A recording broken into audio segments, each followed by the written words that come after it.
There we go. Convene countdown. 3, 2, 1. Begin.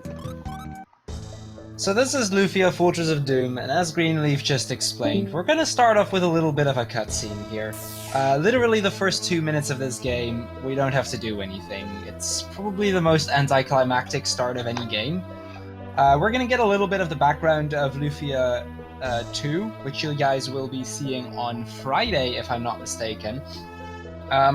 So basically, Lufia 1 is the sequel to Lufia 2. We get the story of how the Sinistrals of Chaos, Destruction, Terror, and Death terrorized the world. They wanted to conquer it, and we're gonna try to stop them, I guess?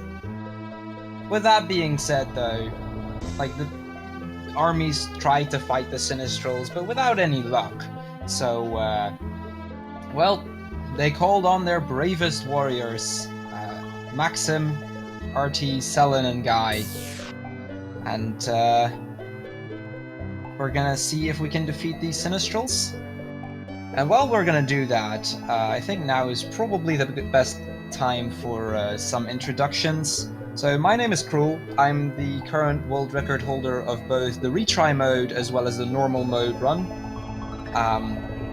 Running against me is Sigma, who is the current number 3 in the world and former world record holder of the retry mode run. Thanks, Cruel. So with that, we're gonna enter, again, the first part. We can't still mash through anything. Text is still fairly slow at this point, so this always takes a little while. Now what you didn't see is that we started our game and we immediately got through to the main menu, because we've actually set up a little bit of RNG manipulation from the start to reduce the encounters in the early part. So we immediately need to start moving, and that will guarantee that we won't get an encounter until the end of the hallway that's coming up next. Yeah, it's about halfway through, so... For me, I'm just going to stop right here, go into my menu, change the message speed to fast. Yeah, this is the last tile. So we change message speed here to fast. RNG in this game is actually frame-based, meaning that the moment that we go into the menu, we advance a couple frames so we get a different RNG. So now Sigma and me are both on completely different sets of RNG. We just keep on moving here, there's really not much to it. We're hoping for as few encounters as possible and that we actually get to run away from them. Now you might have noticed that surprise attack. That means I can run guaranteed, which is a nice little bonus. And then they've noticed my ambush attack, which means the enemies are going to go first.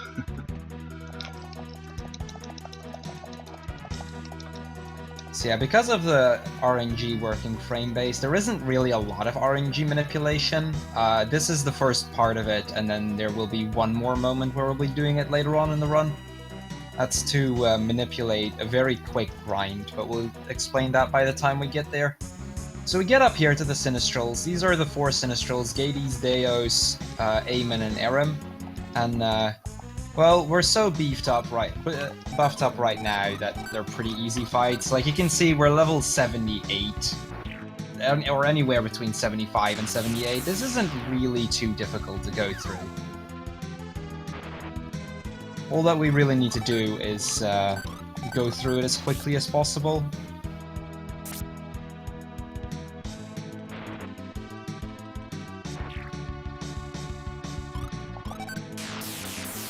So yeah, the first Sinistral is Gades. Gades is probably the biggest one to... He's kind of the tank of the team. He doesn't use any spells, it's all physical moves.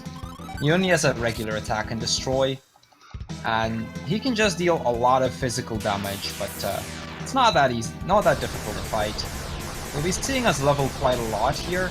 We're playing this in retry mode. This game has 2 different modes to play in. So you've got a retry mode, which is what we are playing in, and you've got normal mode. And the difference between the two is that in retry mode, you unlock it once you've beaten the game once in normal mode, and it gives you 4 times as much experience and gold. At the end of the day, it just makes the game a lot less grindy. For comparison, the record for retry mode is 337, and the record for normal mode is 6:36, so it's a lot longer than the retry mode run.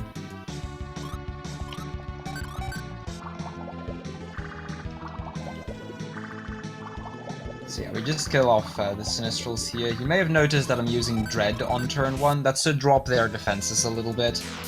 Speeds up the fights just a little bit there. Yep.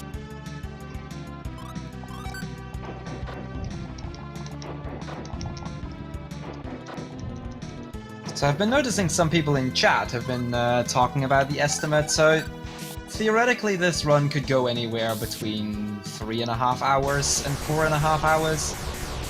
You'll notice later on that a lot of the bosses are very RNG heavy, and it's highly unlikely that we'll both go through without dying.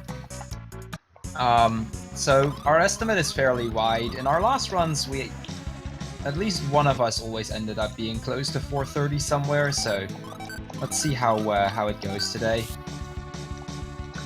So you'll notice we use Thunder on all the Sinistrals except for Aram. For whatever reason, she is resistant to Thunder, so we're even going to have Salon attack Aram, because her attack does about as much as the Thunder would do, and it's easier to just mash the button to attack.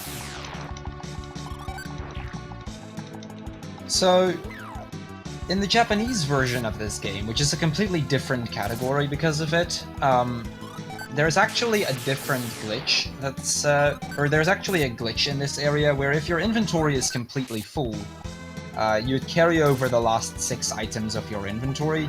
So normally in a Japanese run, you'd unequip everything after Aram, with the exception of a couple items, just so that your inventory can fill up. However, since this is the US version, they actually fixed that glitch, so it doesn't work in this version. And because of that, this is kind of the glitchless run of Lufia 1. It's a little bit longer because of it, it's a little bit more RNG heavy, but it shows off a lot of different strats that you couldn't do in Japanese. And with that, we're about to start the Deos fight, which is the last of the Sinistrals. You can see by now that the levels have risen quite a bit. Artie, who was 75 earlier, is now at 78. So you can tell that we gain levels pretty quickly here.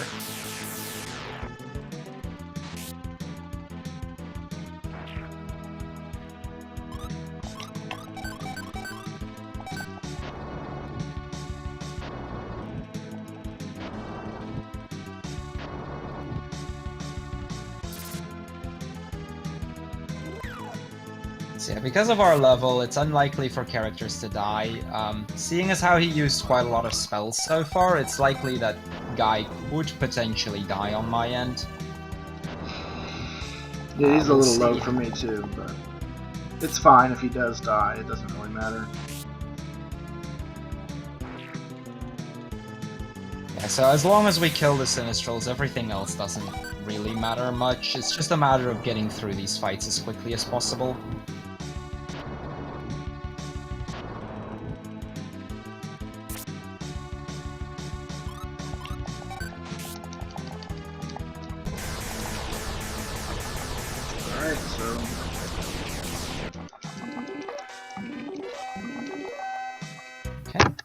And that's Deos down for me as well. So, with Deos down, we actually come into the next part, which is just full of cutscenes from here. The next 5 minutes of the game is all cutscenes, and that's about the last we'll see of any cutscenes in the game. So the start of the game is just full of them. Yeah. So the Sinistrals, they try to do a final combo attack. We block that. And with that, try to destroy the Sinistrals once and for all. Now, I'm not going to spoil too much of the story here, because like I said, this game will be run in its entirety on Friday. So definitely go look at that run if you get a chance. Almagus will be running that, I think, and he's an amazing runner of Lufia 2. It is a very sad ending, and, well, You'll get to hear it by the time it gets around. We won't actually be seeing the final 2 minutes of the game. That we will keep for the Lufia 2 run. Yeah, it ends right there, but in this game. there's still another sequence in the Lufia 2. So the battle ended, and with that, 90 years pass. We're now we flash forward 90 years into the future, where the descendant of Maxim, in my case Super, in Sigma's case Stars, is it's just a little child. He's, I think, 7 years old at this point. Yeah, something like that. So peace has reigned over the kingdom. At this point, monsters haven't been around for 100 years, at least according to the game itself. We know from Lufia 4, which is a later entry in the series, that there were still monsters 20 years after the battle. But the Battle of Doom Island faded into memory, and, well, even though, like, at this point, the story is kind of done, at least for now. So we flash forward, and 90 years into the future, we get to meet a strange little girl. She's a very important girl. Just on any random day, she just suddenly shows up, and as a little 7-year-old kid, and they're both about 7 years old at this point, they hit it off quite well. They start playing tag and just, you know, have a good time. She's a little shy at first, but she introduces herself as Lufia, and she just want to play, so they'll start playing tag. It's all happy times, you know. Happy little children.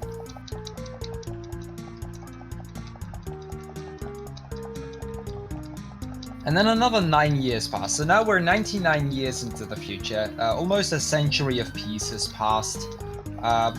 Our little kid, Super, or Stars, has decided to join the army. I mean, he is a descendant of Maxim, after all.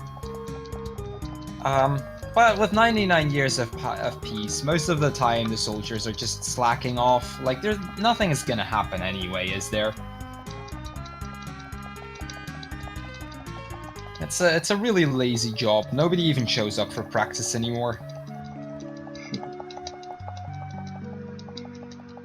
So we walk out, we walk into a flower field, and we meet Lufia there. She thinks we're slacking off, but obviously we're not. Like, everybody else just didn't show up. But the Prefeia flower is full in bloom, and for those that don't know the Lufia series, the Prefeia flower is actually a really important flower in the series. You get introduced to it in Lufia 2, where you actually have to go look for this flower.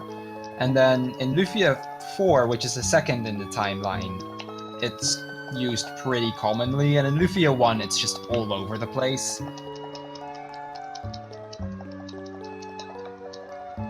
So these flowers, they play a pretty big role in the Lufia series. I'm not sure if they also show up in Lufia 3. I don't but recall. I'll leave that as it is.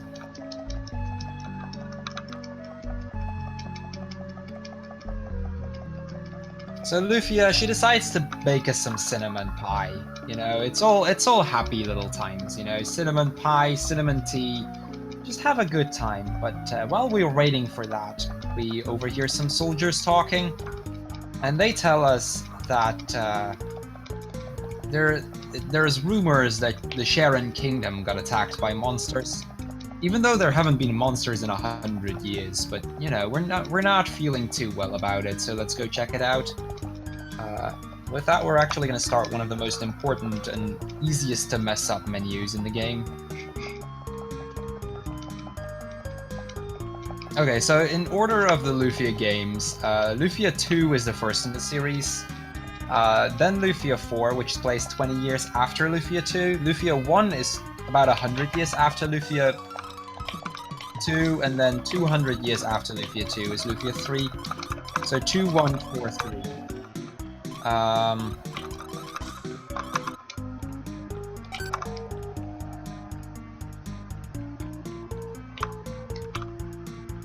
So yeah, we buy some early game stuff just to kind of make up for the little things we have. We don't have that much money.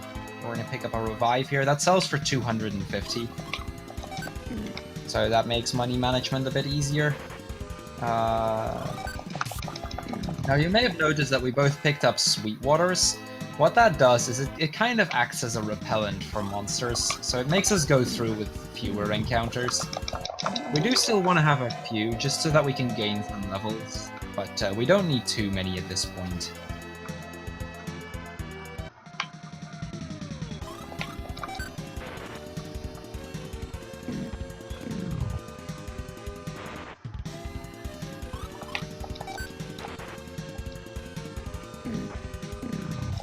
Gonna enter the castle here. I only need to enter in order to set a trigger for later.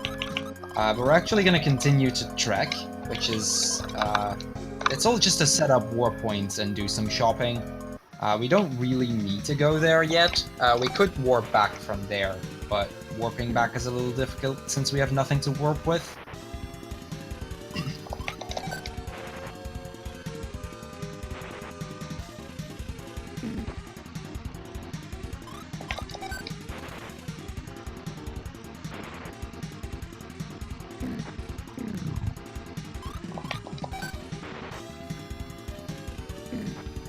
So yeah, just some quick low encounters to get the level up a little bit. We'll be warping back into the starting town in just a second.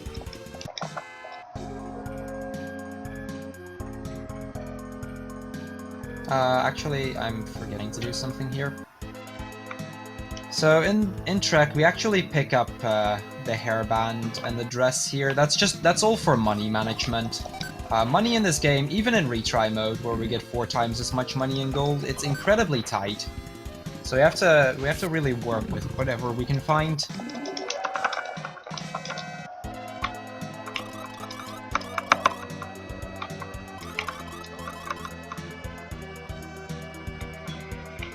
I think I'm a little behind you. I'm getting lots of encounters here, which is okay because that'll mean a higher level for me and less grinding later.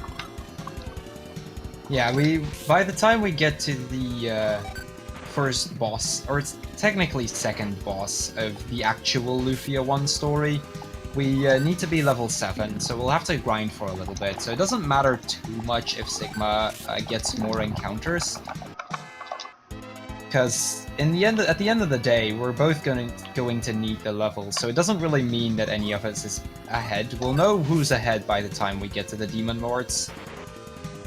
So I exit the town here, and we trigger a little bit of a cutscene. We just talked to Lufia, she was mad at us.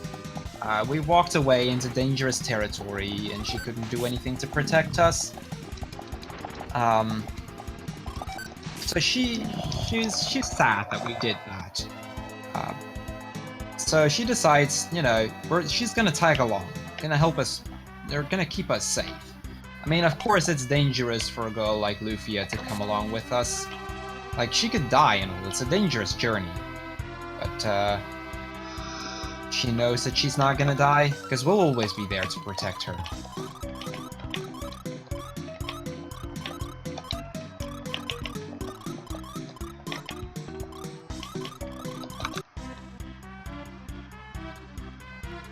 There it goes. I won't die, because the hero will always be there protecting her.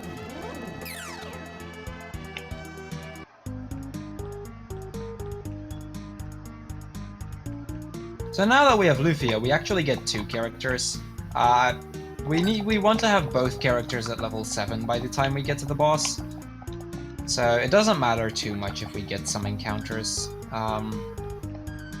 Okay, this is actually a bit of an annoying encounter. The spiders are pretty hard to kill, and they can poison me in the process.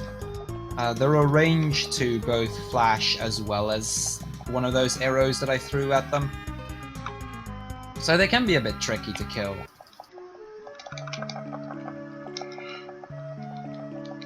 I'm gonna put that in front. So I'm gonna equip the hairband here, just to give Lufia that extra bit of defense. That's why we picked it up. And in the cave, we actually meet this soldier. It turns out, in the Sharon Kingdom, his sister works for the king there. So he's worried and went that way. but I mean the king, we don't even know what happened. Half of the people, or most of the people in the town are dead. So let's move to the castle, see at least if the king is safe. Gonna make a quick stop here to get the mid arrow and a revive. The revive is from money, the mid arrow is for killing off the next boss a lot faster. And then we'll hit this switch. This switch is commonly forgotten by runners because it's a bit out of the way. But nowadays we go here to pick up 100 gold anyway for safety. And then we just head into the basement in order to go see if we can find the king. Now, the king of this castle, he's not a dumb king. He knew that the attack happened, and before they got far enough in, he actually locked himself into a hidden basement with the prisons. So he's hidden in he hid himself with some of the maidens into this prison. Lila, the sister that the soldier was looking for, is also in this prison. Grab a great potion there. So you'll see that later on in the run, we'll be grabbing certain potions, like great potions and speed potions. Because we won't really have that much levels, and with that, not too much stats to work with, we're grabbing some of those items just to speed up things a little bit. They kind of make up for the levels that we miss. Not really, but at least to some extent. And as soon as we walk out, kind of the worst thing that could happen, we meet Gades. We don't know yet that this is Gades. But some beefed up guy, he's just standing there, destroying everything. We're just gonna defend. Like, at level 4, there's no way we could have beaten that. There's almost 600 damage. But Lufia, as soon as she shows up, they decide to warp away. We don't yet understand why, but they do for some reason. And we hear that he called himself Gades, and that only means bad things. We saw earlier that Gades is one of the Sinistrals, and having them return is not really what we want to have here. So we talk to the guy that runs the inn, which is kind of the father figure of this game. And he tells us that it's okay for Lufia to go with us, because we're gonna need her support.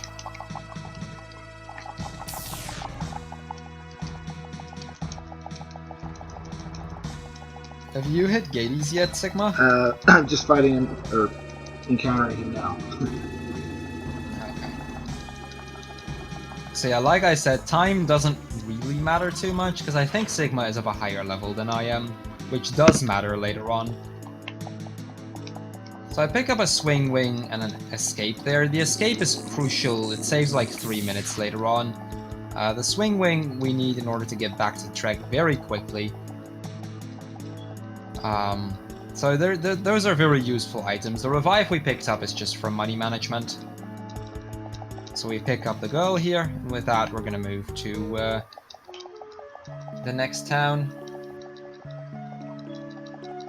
To Chatham, however you call it. That's just to drop off the girl. The brother is still very worried about her, but she's fine, so let's just drop her off there. Now, I'm still very low leveled with Lufia, and that's kind of troublesome, because later on that increases the chances of me dying somewhere. Yeah, unfortunately I'm the same. I didn't get any encounters after I got her, so she's still at 1. Yeah, I only got 1 encounter, so we're both fairly low at this point, at least in terms of Lufia's level. Sigma has a higher level on Hero, though, which does help a little bit. So we talk to this guy, that gives us a speed potion, and another great potion there. And take the inn here quickly. So we need to kind of heal up, just so that we have full magic and full HP again, so we use the inn for that. It's just the fastest way of healing up quickly. With that, swing wing to Trek. So this is why we went on to Trek first, because now we're already in Trek, even though we've only just killed the guy. Gonna do some shopping here. So So we picked up some stuff earlier just so that we could sell it, so let's do that now.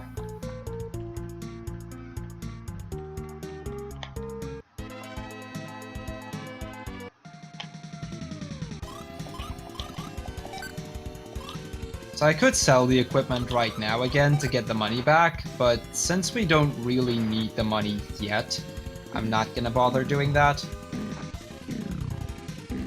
We do need to talk to this old guy. He senses our energy, and he knows that we're very strong soldiers, and since we've just fought Gades, we might have the potential to fight the Sinistrals once more. And he knows a guy that might just be able to help us. The path to that guy is locked off, and there's only a few people that can access it. So we're gonna head for the East Cave, which is where this guy is hidden. We just hear that it's an important guy. We don't know yet who it is, we don't know yet why he's important, but it's apparently a very important guy.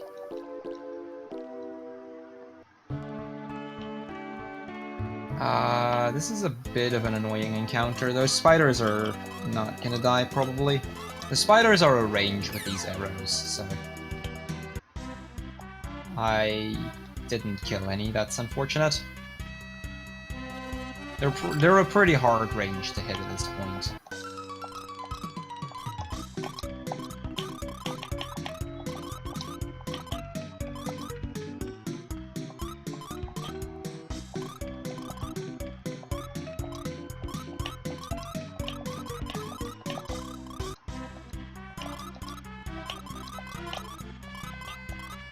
So, since we're heading into a bit of downtime, I think this might be a good moment to talk a little bit about the history of this game. Lufia 1, at least the US run, it's not that common a run to see. There's only a few people that run this. I think it was about a year ago, roughly, that so about, I think a year and a half ago, Sigma held the world record. The route was very different at the time. But I was running Lufia 2 at the time, and I felt like it might be a good idea to try Lufia 1 as well. I'd played the game, I'd never beaten it, but I might as well. I think Sigma did beat it once when he started running it. Yeah. I did it casual. Yeah, so I contacted Sigma with the idea of, I might want to run this. Do you have any notes or stuff to get me started? Also, these kobolds, before I forget to say, these kobolds are the encounters we ideally want to see. They can drop mid-arrows, which speed up the next boss fight by a lot. But, so, Sigma sent me his notes, and that got me... And I think it was still a few months from that point on before I actually started to run this. And then in the summer of last year, I got into this run. I think my first time was like a 6.5 hour run. But so I started running this a little bit more seriously, and at that point the record was still a 4:15-ish. Yeah, that's right. And at some point I managed to beat that. I got up with some route changes. I stopped doing dragon eggs and stuff, and that we got it down to like a 4:02 with a couple deaths in it. And with that time, I kind of quit. And then about half a year ago, I think it was August or September, Pandulum, who's a Japanese runner of this game, got in. And he came up with a ton of route changes. I'll continue this story, but this is kind of the issue now. So I just met the guy that's gonna help us, and it turns out to be Guy, one of the guys that fought in the Battle of Doom Island many years ago. Unfortunately, when he hears about the Sinistrals, he has a heart attack or something and he dies. He feels it's his time. He was 115 years old, so it doesn't really surprise that he was at the end of his days. Before he dies, though, he tells us about Artie, who is the elf that fought with us in the Battle of Doom Island. He's still alive, because elves live a lot longer than humans do. So we're gonna seek out Artie. That's kind of our goal for now. Before we can do that, we need to get level 7 though. So as I was saying, Pendulum came up with a lot of route changes. He found a core manipulation, which sped up the grind by like 10 minutes. A lot of stuff happened at the time, but I had quit, so the record he got I think a 339. Yeah. 339. Yeah. At the time. That was a really, really good time. Like, that beat the world record by over 20 minutes. And then Sigma, because of it, got back into it. He got a 351. And then we kind of both quit for a while. So the record actually stood for a long time. And then when this marathon actually came around, we both started running it a bit more actively again. And it wasn't until 2 days ago that the world record was broken. Nowadays it's a 337 by me, with a very minor death at the start, but nothing too significant. I'm level 6, right? Yes. So I'm just gonna grind out some encounters here.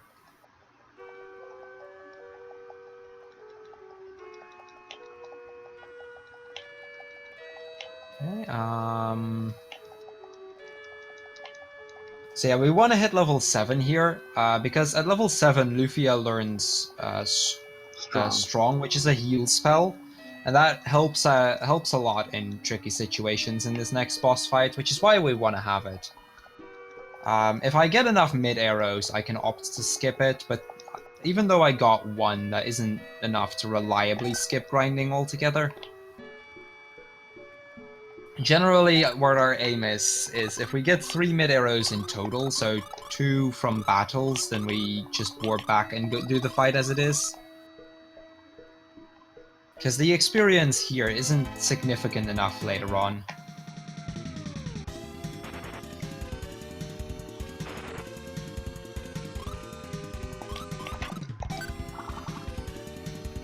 Okay, I need 1 more fight, I think.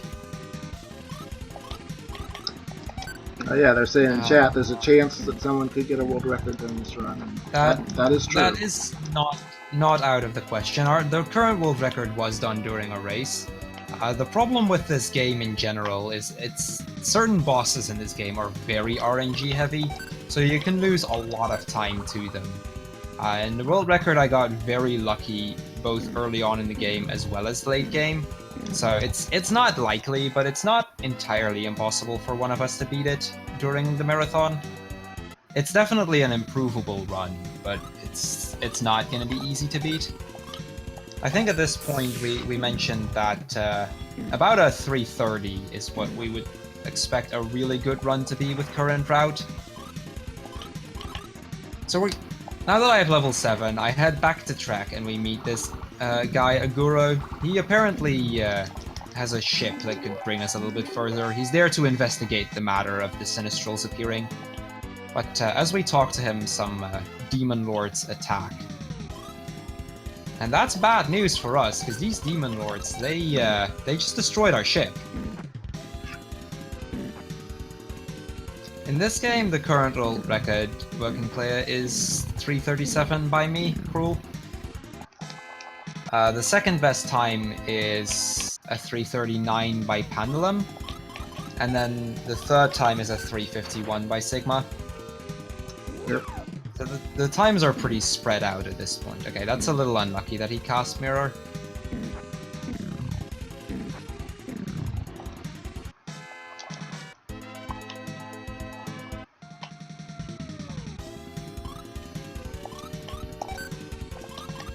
Yeah, these Demon Lords, they're generally not too bad a fight, but they have Do, which is the one that you're seeing now, and that does a lot of damage to Aguro.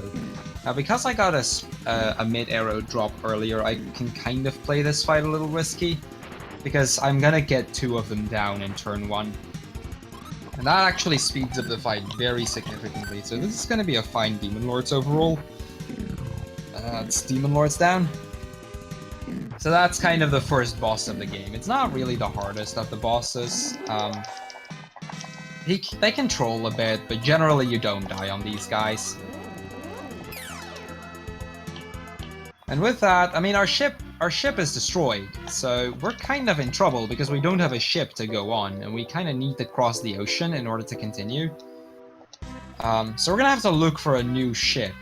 Now, if we were to talk around town, it turns out this sailor actually had a ship, but it was stolen. So we're gonna have to look for that stolen ship. We'll be doing that, but we're gonna skip the conversation with him because we don't actually need to do that. And we're just gonna go look for that ship.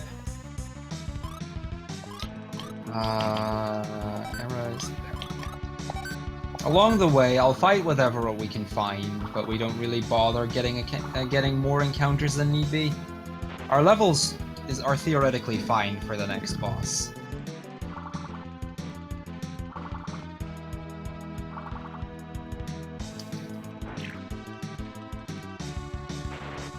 So, normally what you'd have to do is you'd go through this cave up here in order to look for that ship. So we're gonna do just that. We're gonna look into the ship, or we're gonna see if we can find that ship. It won't be it normally won't be easy. This game has you look around for a lot of things, generally. You'll notice later on especially that some of these dungeons that we go through are massive, and you can easily get lost in them. Now again, ideally we'd get a kobold and get some extra mid-arrows, because they would save a little bit of time later. The next boss isn't as difficult, but it does speed up a lot with mid-arrows.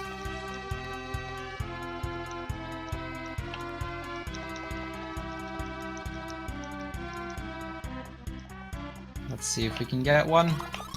Okay, nice. Got a mid-arrow there. Now in this marsh, there's actually a hidden item, the miracle. Miracles in this game are incredibly useful items throughout the entire game. What they do is they instantly revive a character from either dead or whatever he's at. He revives him to full, as well as getting the MP back up to full. So very useful items. We'll be picking up a lot of them as we go along. Good question. The party placement, you might have noticed that I moved some party members around. That's actually very important because Aguro likes to be in the back row, and in the back row they do deal a significant amount of damage less than from the front row, and they take less damage as well. So we want to have our magic casters in the back, and we want to have our physical attackers in the front.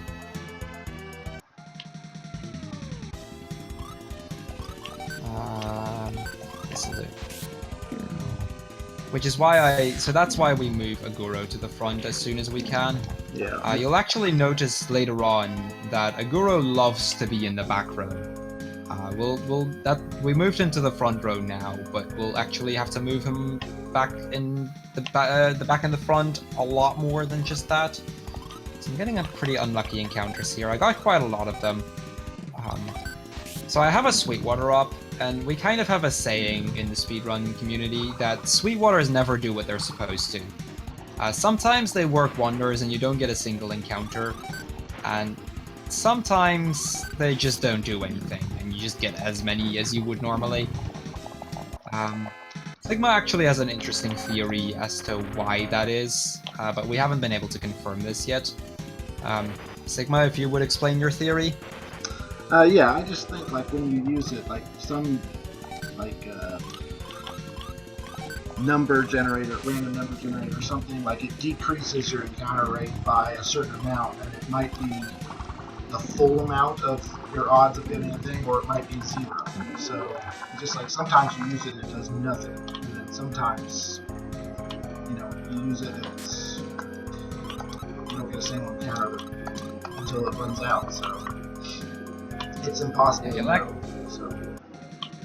So later on you'll notice that if we use a Sweetwater and we tend to get a lot of encounters right after, we'll just use another Sweetwater hoping for it to reduce again. But that can waste a lot of time if you get a lot of unlucky rolls there. So this is the goblin fight. These goblins have stolen the ship. We're gonna try to get that back. Now there's 3 of them, and they control quite badly. It's random whomever we attack. We can't influence it in any way. And they can deal quite a lot of damage. Now I have Lufia, who has Strong, and I could use Hero for that as well if things become desperate. But at the end of the day, these guys can just deal a lot more damage than you would like. So yeah, there I had to actually heal with 2 characters. Once the first one goes down, this fight is generally pretty easy. But killing off the first one can be a pain to do.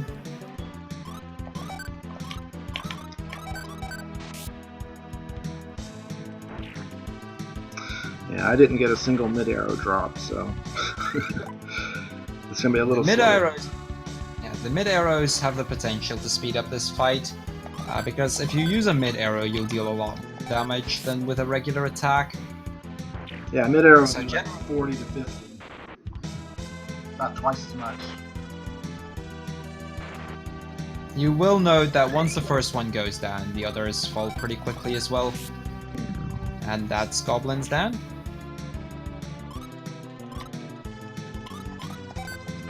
So now that we've found the ship, we're gonna sail back to Trek. We could immediately sail to the next town and be like, well, your ship was stolen from you, but you know, we're the good guys, we're gonna do the right thing here and just bring back the ship to its rightful owner. Now he's just sitting in this bar feeling sorry for himself.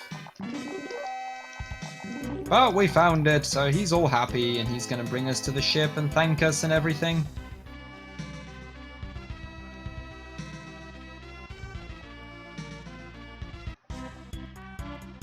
He also offers us, as a thank you, a free ride to Lorbinia. So Lorbinia is a town, it's across the sea, so it would be hard to reach for us normally.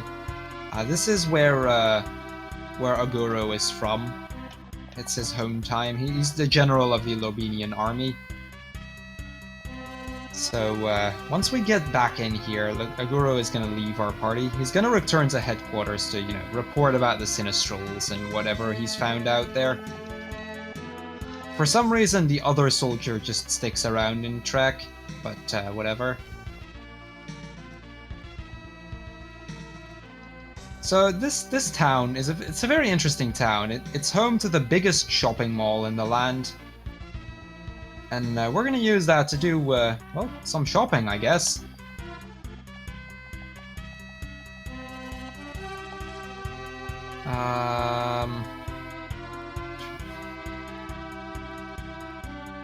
So yeah, we'll be buying enough Sweetwaters here for the remainder of the game. I shouldn't need any more than I just bought. And then we're gonna buy some bombs.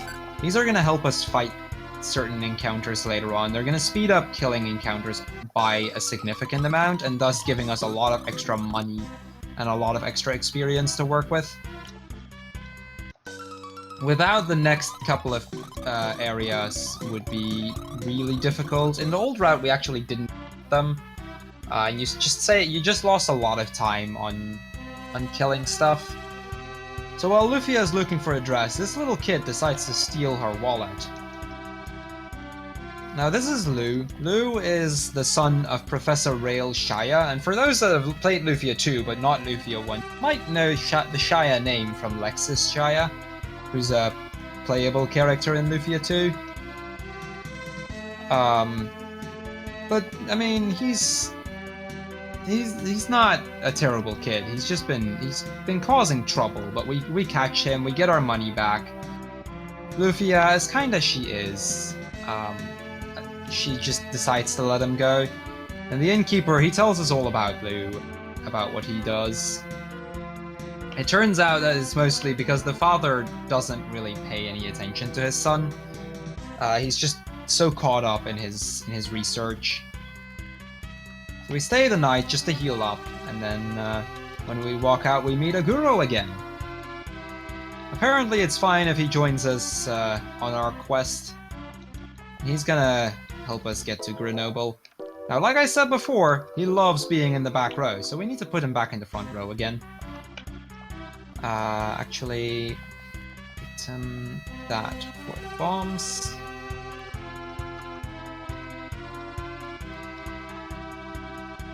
So this early on, I don't really want to get encounters here. There isn't a lot of good stuff to kill. I mean, there's some things that I can get there, but nothing is too significant. Also, what I forgot to do is this.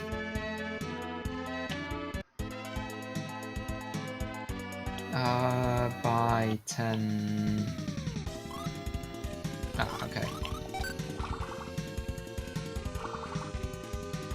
So I bought a couple of smoke balls. We're gonna buy more stuff there after I finish the next dungeon.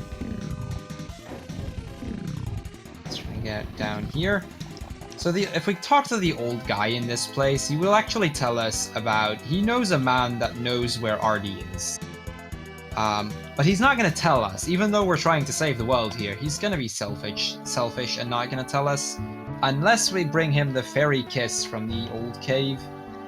Now the fairy kiss, and that's the reason he can't access it himself, is in a room which is only allowed to be accessed by girls. Luckily, we have Lufia, so Lufia could enter. You know, she's fine there. Wait, okay, my menu is messed up a little bit. There, okay, that'll do. Okay, so this is the power of the bombs. I'm getting some Roozerts. Roozerts are really good encounters. They give one of the biggest amounts of money in the game. Well, at least at this point in the game. So I just got 900 gold there, which is a very significant amount of money. We can buy a ton of stuff with that. And with these bombs, we pretty much just one-shot the entire party. Later on, we'll start having to use 2 bombs for a full party, but it's still very quick to kill off. So the guys are gonna wait right there while Lufia is going in. I think I caught up. Come again? I said I think I just caught up to you. Oh, nice. It's nice if it stays close. Yeah.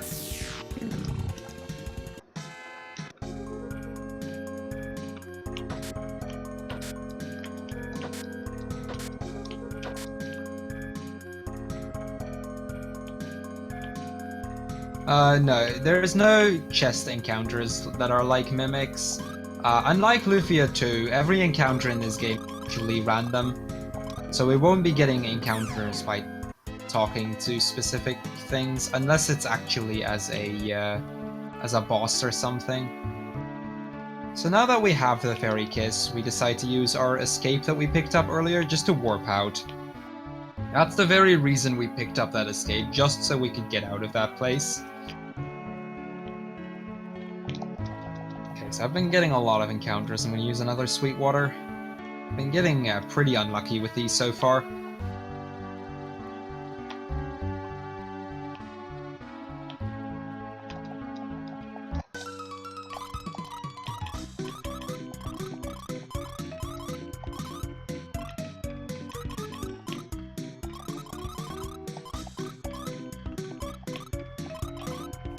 We're gonna put that in there.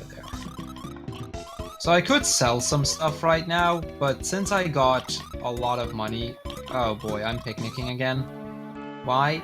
How? Sigma, can you hear me? Yeah, I can hear you.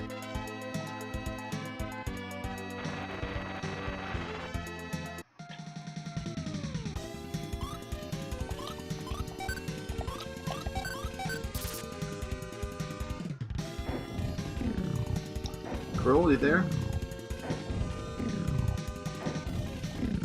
It sounds like you kind of dropped off, so I guess I'll try and pick up some of the commentary here.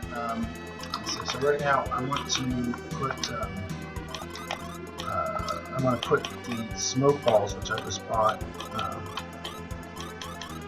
in the first slot so that I can easily run from encounters when I want to.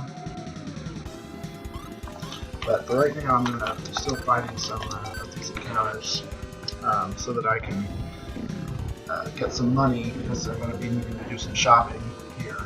So,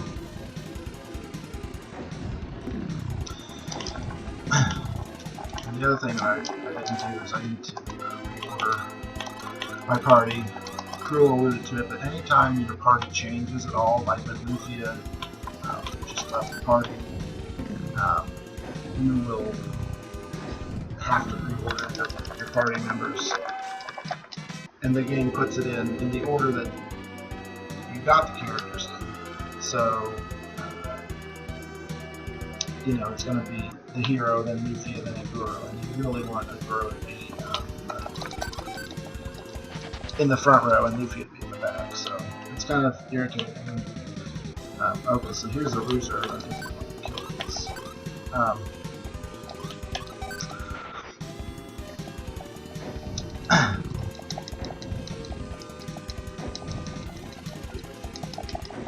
So yeah, there's one point which your party changes. It's right before a boss called Phantasm, which is coming up here pretty soon.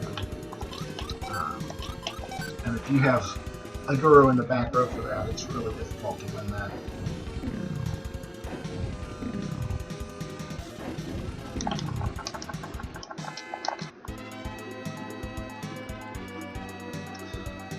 So now we're getting to the part where there's now going to be harder enemies here. Like this frog. This frog, there's a lot of experience, but he's kind of dangerous. Because he can do Doom, which is a magic spell against your party, but I got lucky here with him before he can do it.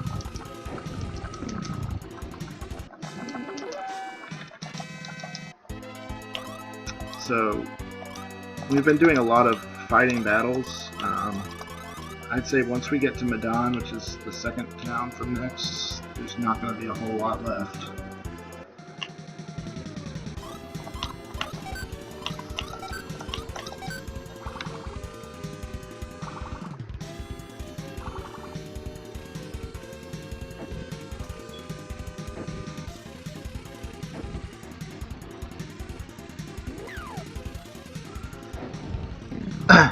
Sorry about the soft voice, guys.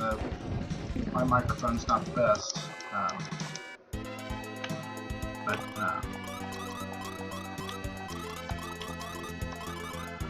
it sounds like Cool's almost back. Yeah, I don't know why I can't hear Cool.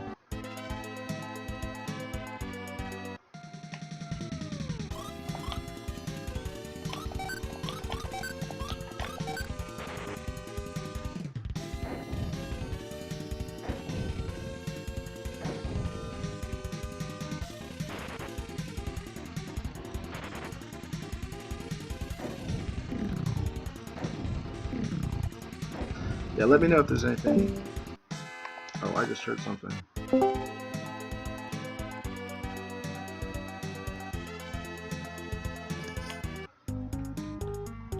Okay, Sigma, can you hear me again? Yeah, I can hear you again. Okay, cool. I just reset Discord. Again, everybody, apologies about the inconvenience. I don't know why that's happening. So yeah, I just reached Medan. This is where I bought some of the mid arrows. That's for some of the bosses later on. And then we're gonna actually buy a little bit of armor here, because we kind of need that later on as well.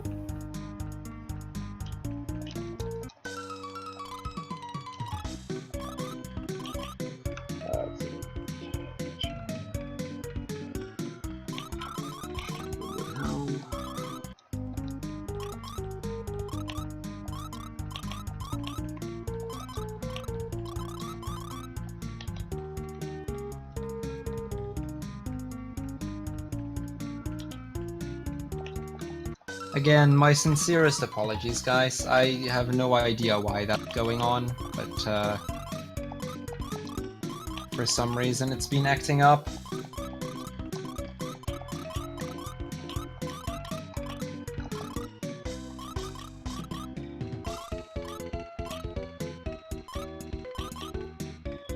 So yeah, in Medan, one of the most important things we pick up here, which you might not, like, it might not seem too important now, but we actually picked up a couple of power gourds, and what that's gonna do is it's gonna buff our attack during some of the boss fights later.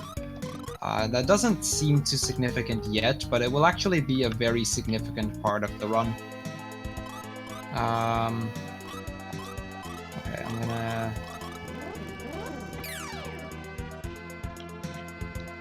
Sigma. Yes. can you remind me that when I get back into my... I still need to pick up the swing wing and escape? I completely forgot about those because of the drops just now. Oh, okay. So yeah, in that town, we actually pick up an escape and swing wing.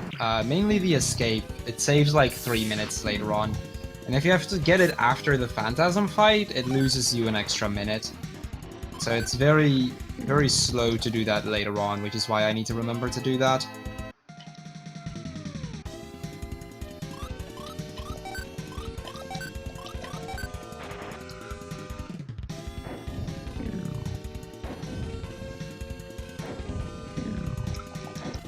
Okay, with that all out of the way, we're gonna head into the next tower. So the old guy, he's told us about the apprentice, who apparently was an apprentice of Artie, and we can't access any further without... Well, I mean, he can tell us where we can find Artie, so he's a pretty important guy here. Yep.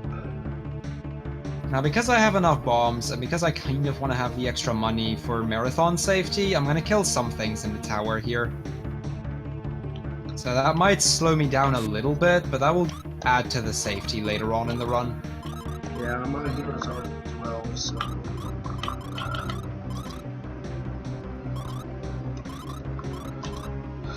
I will probably be running through everything. Unless I see the boost art.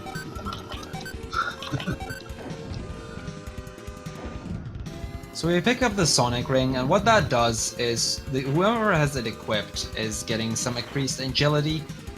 And agility means we get to outspeed bosses a bit more, which just makes fights a lot easier to deal with. So we pick it up just to make the next fight a lot easier to go with. Yeah, this next boss is fought by the hero alone, so we definitely want to use it on him. The apprentice is all like, well, if you want to meet Artie, prove how strong you are. So we're not going to fight him with an entire party. We only get one character to fight him with, and that's the hero. And only if the hero alone can beat him will it count as a victory. So we need to go into that fight, and I need to beat him with just one character. Because of that, we want to have this, the Sonic Ring on him, just so that the hero will actually have a good chance of outspeeding him as much as possible. It takes about 8 mid-arrows to kill him. If you get very good rolls, it can take only 7. If you get very unlucky, it could take 9. So it's kind of random, but not too badly. So we're going to start the fight now. He tells us about that he does know where Artie, but we're going to have to fight him in a one-on-one battle. So that's 1. And no, this run does not use a step route. Every bit of RNG is frame-based. Well, there is a little bit of a step route later on for a specific RNG manip.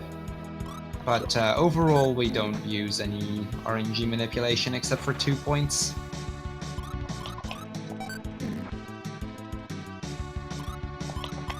Okay, so I'm getting fairly unlucky so far. He's doing a lot of hits, but he should almost be dead. There we go. So that's Apprentice. And he can tell us that we're good people, and with that he decides to tell us about Elfreya. Now, as an added bonus, also there is Aguro, again back in the back row, but as an added bonus, he decides to give us a speed potion, which we'll use on Hero just to increase his agility a bit more. Okay, so up to this point, the game wasn't too RNG heavy. So far it's been alright. However, this is where the game starts to pick up in how RNG heavy it is, and this is where the reasons start to come in why our estimate is as big as it is. So we just killed the Apprentice, and that means that we're coming up on 3 bosses very soon. Phantasm, Follower, and Dark Ghost, and those 3 are the most difficult bosses of the game by far. You don't really have a run going until you've passed those 3. Any of the bosses could potentially wipe the party, and we kind of have the saying, if they want to kill you, they'll kill you, and there's nothing you can do. No matter how well-leveled you are, they have spells and stuff that will just kill you off. They can confuse the party or put the entire party to sleep. You know, stuff like that, and we're somewhat prepared for it. We picked up Shrieks and Awakens and stuff to Okay. manage it as best we can. Reminder to pick up those items when we're done here. Yeah, I just got them. It's all good, thanks.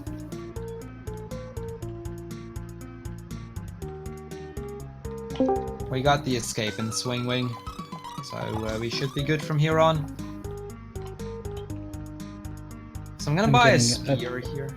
Yeah? Sorry, a chat reminder to buy those rings. Yeah, I know what they... Well, it wasn't rings, but I bought whatever I needed to buy. So we're good to go. But thanks.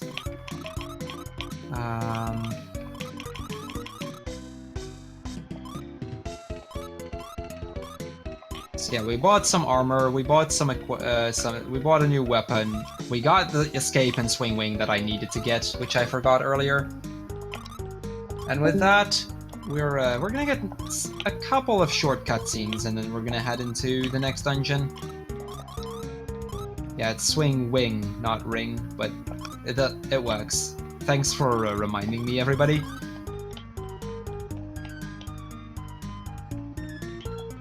So we're gonna get this little cutscene. This town heavily relies on the Hope Ruby. It's a crystal that, apparently if you throw money at it, your wishes will come true. But we get to hear here that the ruby they have is actually a fake. It's a glass ruby, but because the kingdom gets a lot of money from it, they keep having people toss money towards it. I mean, it's free taxes for the gullible, so to speak. But this little kid, his girlfriend or friend or whatever you want to call it, she's sick, and he hopes that with the Hope Ruby, he can revive her. So we're actually gonna save here because this next boss is very, very deadly. I think in every of our last races, at least somebody died to it, except for one, if I'm not mistaken. Yeah. He can be bad. At least we'll talk about him when we get closer. But... Yeah, we'll explain why he's as bad as he is by the time we get there, but it's a pretty nasty boss. So he gave the Hope Ruby to the girl, and then when he came back, she had disappeared. And it turns out that the glass ruby that he gave to her, not only is the ruby a fake, but it's actually haunted, it's cursed. So we're gonna see if we can help them a little bit, because, you know, we don't want to have them to miss out on everything. She's just an innocent girl, and the guy, he meant well with taking the ruby.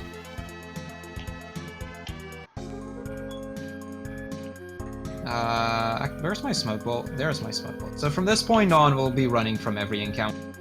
I'll be moving my smoke balls into my first slot, just so that we can very quickly get through this place.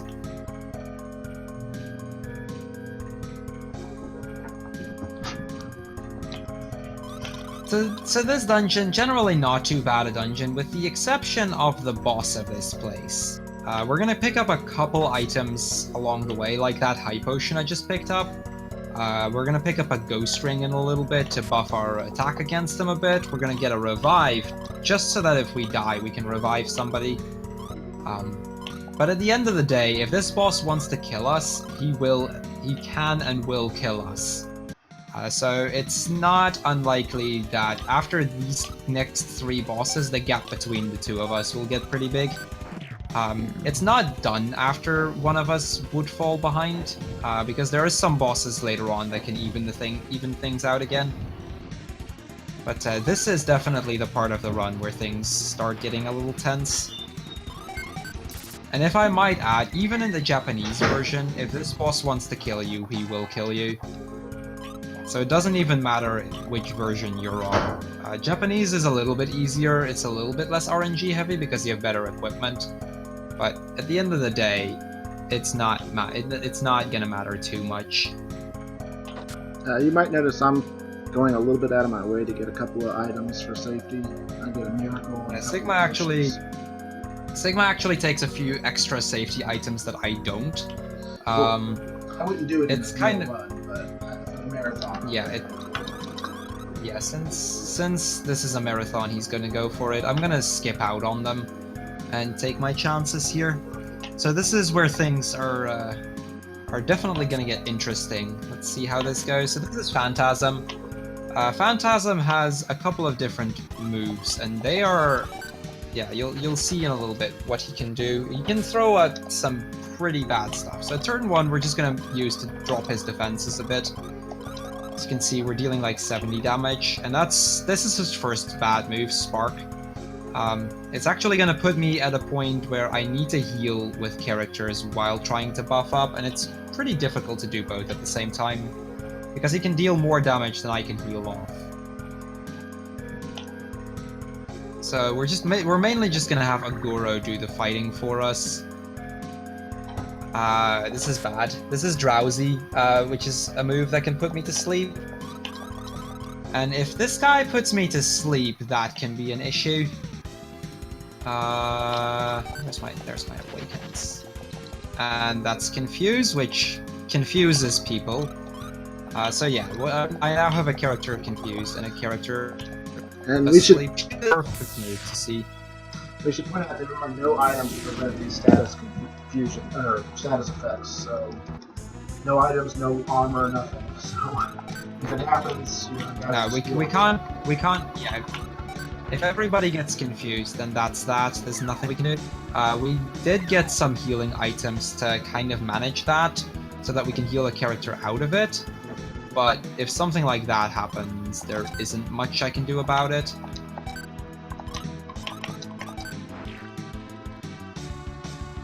The only one that really deals a significant amount of damage, though, is Aguro, so mainly we need to keep him out of confusion, because he can really hurt the party if he does. Another Spark.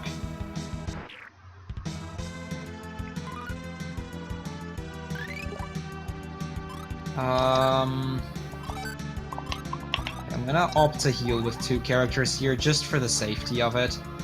This is actually a very tricky position, because I want to deal damage, but at the same time I need to keep my party alive. Oh boy. Everyone's confused. Nice. Oh boy.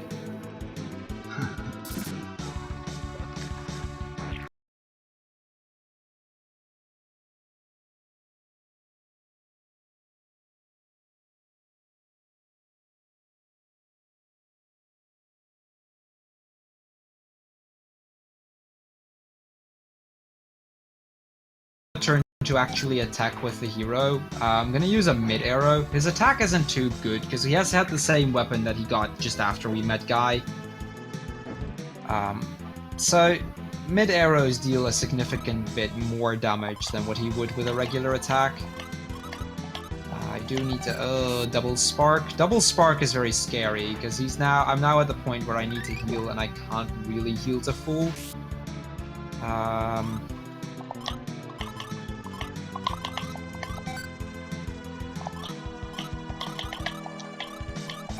Okay, Phantasm is down for me. So that's the first of the RNG heavy fights here, and probably the slowest one to recover from.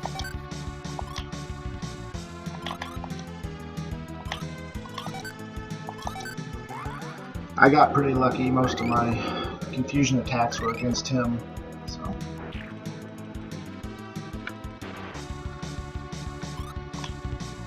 So yeah, once you've killed Phantasm, the girl and the guy and the boy, they both return to safety.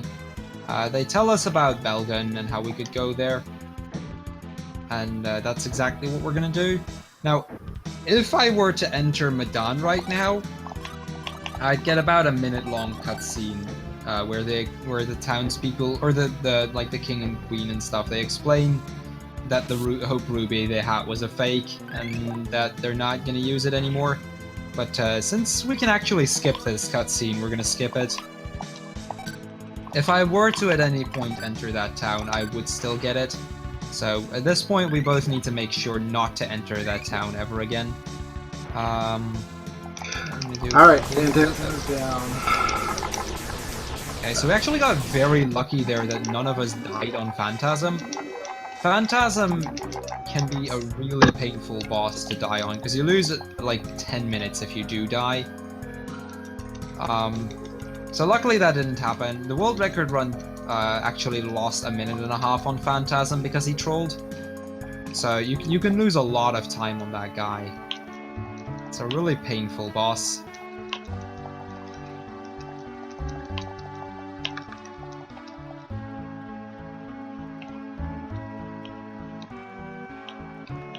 And then with that, we're gonna enter Belgun. This is so at this point we need to find a way to get to Elfreya. So if we talk around town, around people, we actually hear some other bad news. In this town, the follower actually kind of hunts this town, and as long as he gets a sacrifice every now and then, he won't actually attack the town. So this girl was supposed to be sacrificed, but instead Jaren, a half-elf, took her place. Now, we're not a big fan of human sacrifice, so we're gonna see if we can save Jaren.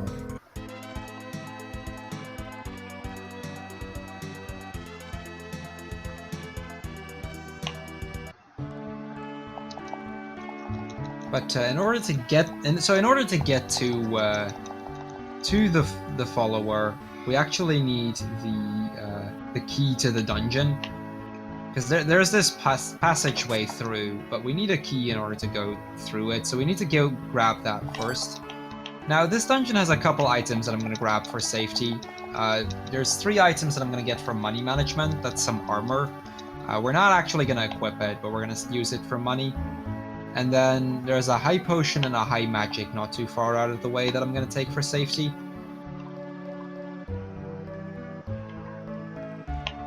So first we're going to the left here to get these 2 chests. This is a high potion.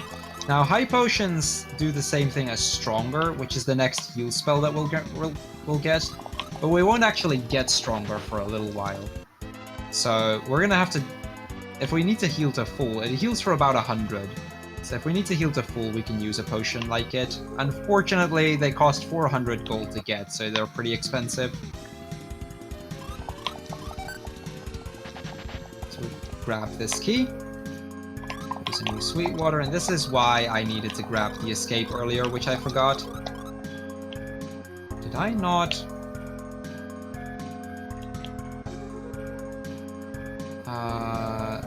Then we'll swing wing to Belgun. Now we could immediately go to, but we're gonna get a couple items to make that boss fight a little bit easier. So we're gonna head towards Sorungal, which is a desert town around here. And in that desert town, they have a lot of good equipment. They've got better weapons, better armor. But they also sell this item called the Big Arrow, which does even more damage than the weapons we currently have equipped. So we're gonna go into this town, and then see if we can get those items. We're also gonna get a high magic and a miracle here. Again, that's just for safety. And then this chest has a high potion.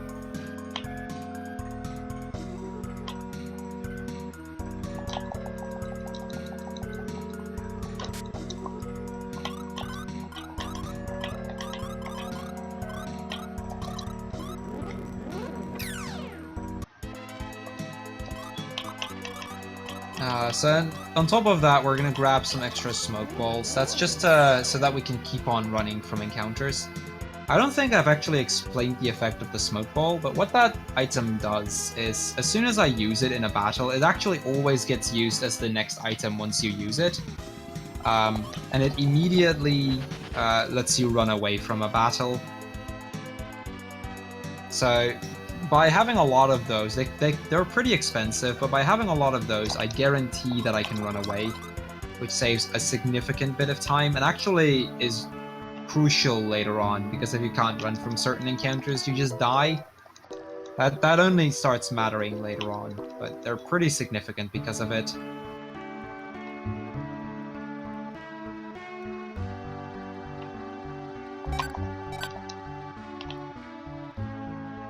So this is what we needed the key for, and with that we can move towards the Tower of the Follower. See if we can save Jaren from him. So we're technically getting pretty far out of the way to rescue this one character, but you know, we're the good guys. And this follower, he's not just any follower, actually a follower of Aemon, the second of the Sinistrals. So it kind of hurts the Sinistrals as well. So I guess we kind of still aim for our goal here. If we manage to kill this guy. Getting a pretty good walk so far.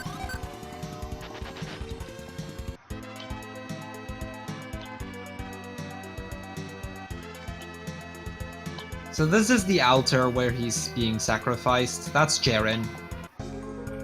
And he seems like just a child, so they're actually sacrificing what seems to be a child to this follower.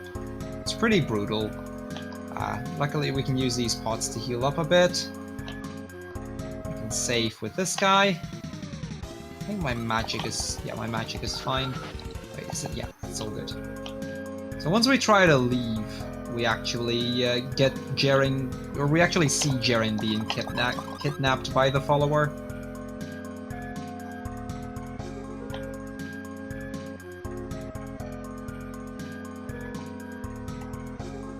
And then we move out.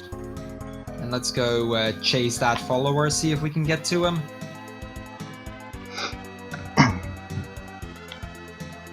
Nah, Sully always just defends for America. I mean, granted, this ancient cave run, he was very useful, but Sully has a tendency of just defending. So we're gonna grab a little bit of a safety item here. This is gonna help us deal some extra damage. This is the flash ring. We're gonna give that to Lufia, and what that does is it boosts the strength of any flash or bolt attack. We won't actually be using it much throughout the run, but there's a couple of moments where it can be convenient to be able to use that.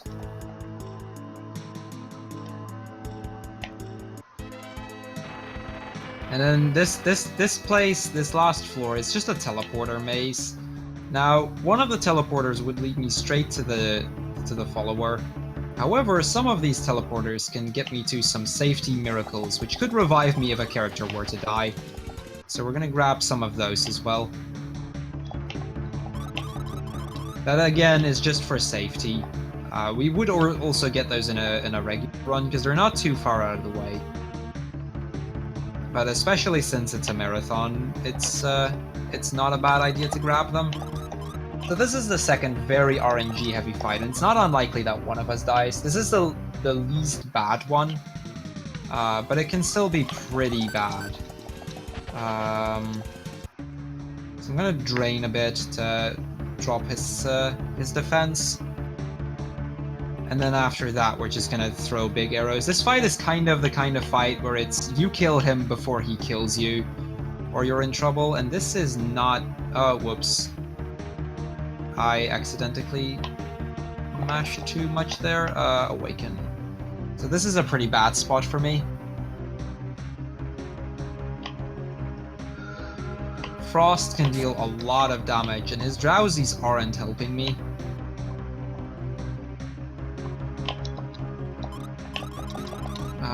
Awaken, strong.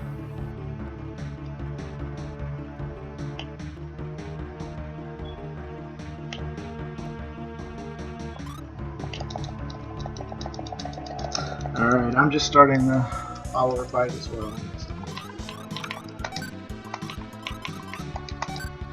Yeah, so this guy has a couple of annoying moves. He can put you to sleep, which you just saw on my end.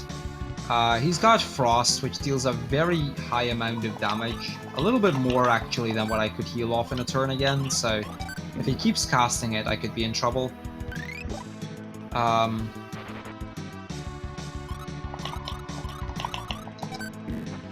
He's got regular attacks, but those are generally fine, because he can heal it off for the most.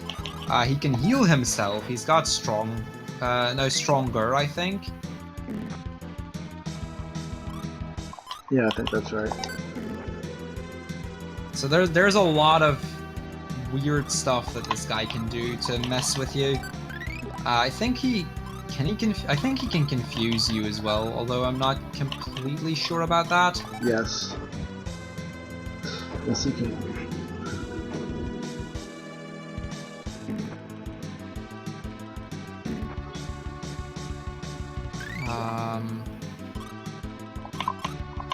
He can do Drain, which isn't too bad. Drain drops my defenses a bit, so it means he starts dealing more damage himself, which could be a problem, but generally isn't.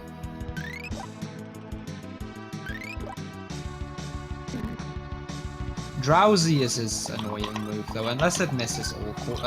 Okay, that's really good. Drowsy missing all 3 characters just means he's wasted a turn, so I'd be happy with that.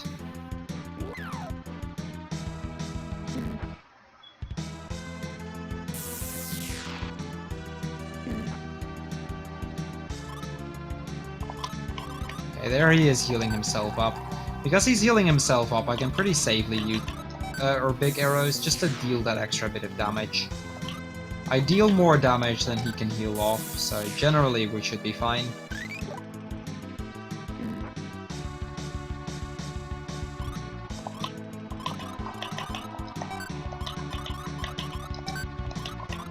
And that's Follower.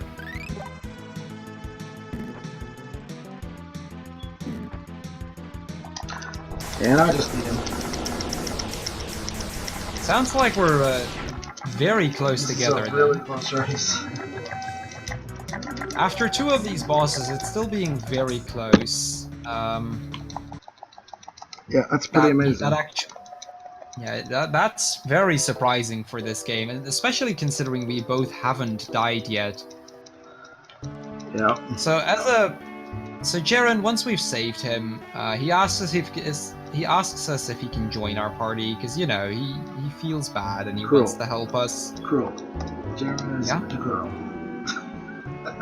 True. You always make that mistake. She asks us if she can join our party. We're gonna tell her that it's too dangerous, so we're not gonna let her join yet. And then when we move on, we need to go through the through a forest down here. It's the forest that only an elf can get through. So we need to have an elf in order to continue.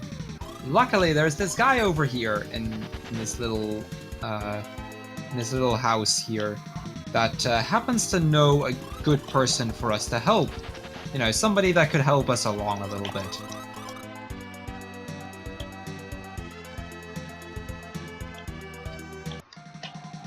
So he tells us about the Lost Forest, and there is somebody that can help us. It is just a child, and it turns out it's Jaren. So even though we refused Jaren to join us earlier, she is still gonna join our party because we need her to continue.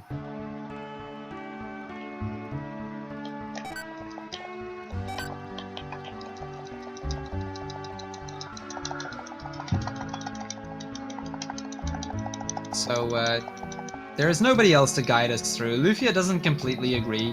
Lufia is kind of jealous that we have Jaren join. She's in love with the hero, although it's not too clear. There's some hints towards that. And then, well, she's gonna allow Jaren to join in anyway. She doesn't like the fact that we allowed it, but we kind of need Jaren anyway. Oh, this is a pretty bad ambush. So yeah, getting ambushed in these kind of places actually hurt quite a bit. Now, we're gonna both be fighting an extra fight along the way here. We kind of want Lufia to hit level 15 by the time we get to the next boss. That's so that she can learn stronger and significantly give us a significant bit of healing abilities.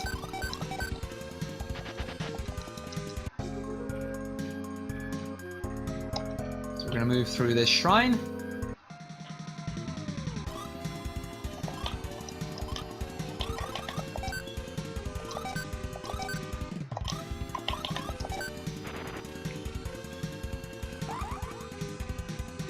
That's fair. There's some pretty obvious clues to that she is in love with the hero.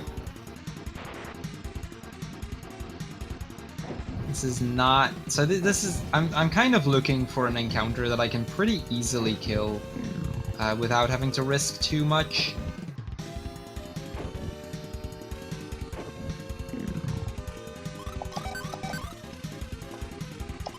So when we get into the next town, we hear about this this old girl. She apparently knows the way to get to Elfreya.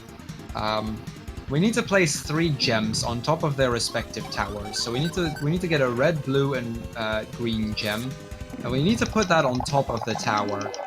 I think we even need to do that in a specific order, although I'm not completely sure on that one. So again, we're gonna go in here, get some smoke balls, and on top of that, we're gonna buy a couple of high potions. That's just to add to the safety later on.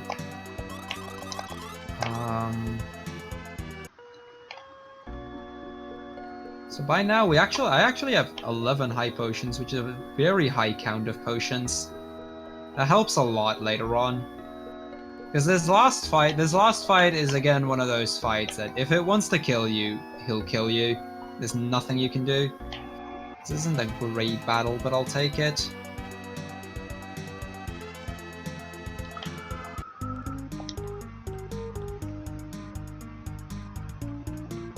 We're pretty tight at the moment, I think.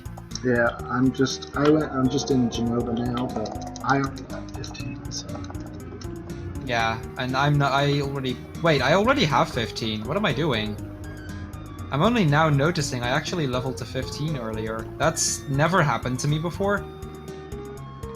This extra experience still doesn't matter, because it gives Jaren an extra level as well. Yeah.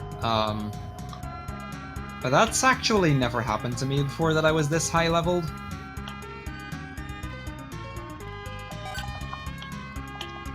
So we're gonna go across through the marsh here. Take the inn.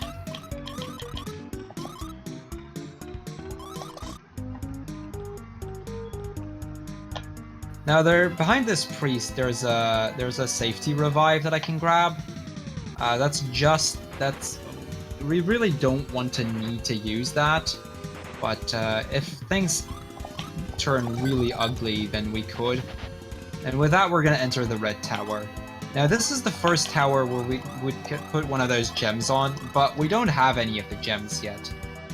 But we still need to go here, because this is the only tower with a boss on it, namely the Dark Ghost. It's probably the most likely boss in the game to kill you, even though... But as an upside, it's also the fastest one to recover from if it happens to kill you. So generally we should be fine, even if we die. It costs like 4 minutes to kill this boss. And to give a little bit of an idea on pace, the world record kills this boss at just under an hour and a half. So I think we're both actually pretty close to world record pace at this point. Yeah. So we're gonna drain this boss again to get his defense down, and then use big arrows to kill it. This guy has got 900 health.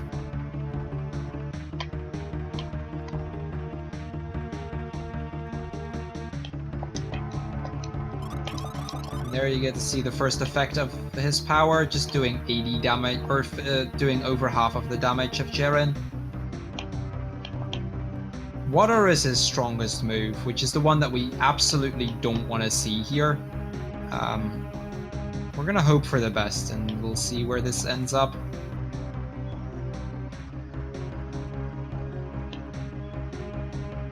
$61 damage there. So yeah, you can see that his moves are incredibly painful at the moment. He can just deal a lot of damage. And there's the first water. So this is this most powerful move, water. And you can see, like, it pretty much deals half damage to any of my characters, which is why it's as painful and as deadly as it is.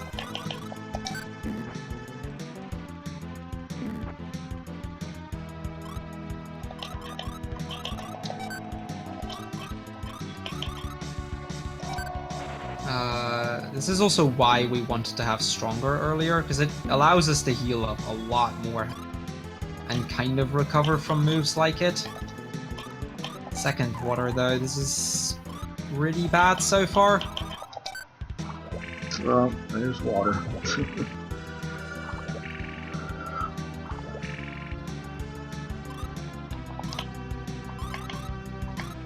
Okay, Ectoplasm is one of the better moves. It just drains my MP, but much MP on this fight anyway.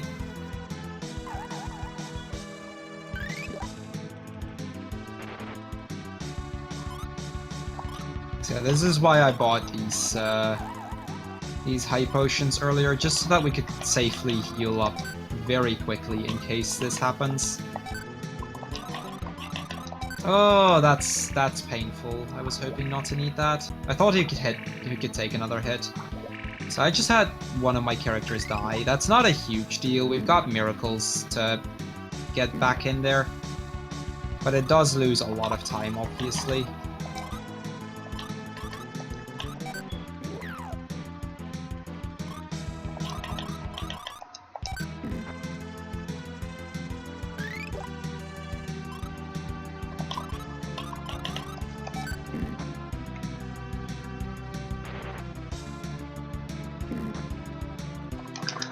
Alright, that start goes down for me. I'm still fighting him. It just shows you how RNG can make a huge difference. Like, Krill got there like a minute before me. And so being possessed. Okay, and that's Dark Ghost for me. So it's really close together. We're about a minute and a half to 2 minutes behind the world record at this point. We managed to both pull through without any of the deaths so far, and that on its own is very surprising. I think at this point in the run, on average, you have died at least once. So both of us not having a single death means we're both on a really good run, honestly. There is still a couple fights that could potentially kill us, but we're on good pace. Yep. So now that the lake is cleared out, we can go down here and grab the blue jade. That's the blue of the crystal we need to put on top of the blue tower, which is the first one we're going to be doing. Then before we actually go to the blue tower, we're going to also grab the red jewel. Now, you might remember that Hope Ruby we talked about earlier. That Hope Ruby does exist. It's actually the red jade, the one that we need to put on the top of the red tower. Okay, I've got swing wings. Do I have enough? There, okay. So because Jaren doesn't have any MP left, I'm going to have to use one of my high magics in a little bit. You could just stay at the end. Yeah, but I have to enter an extra town somewhere.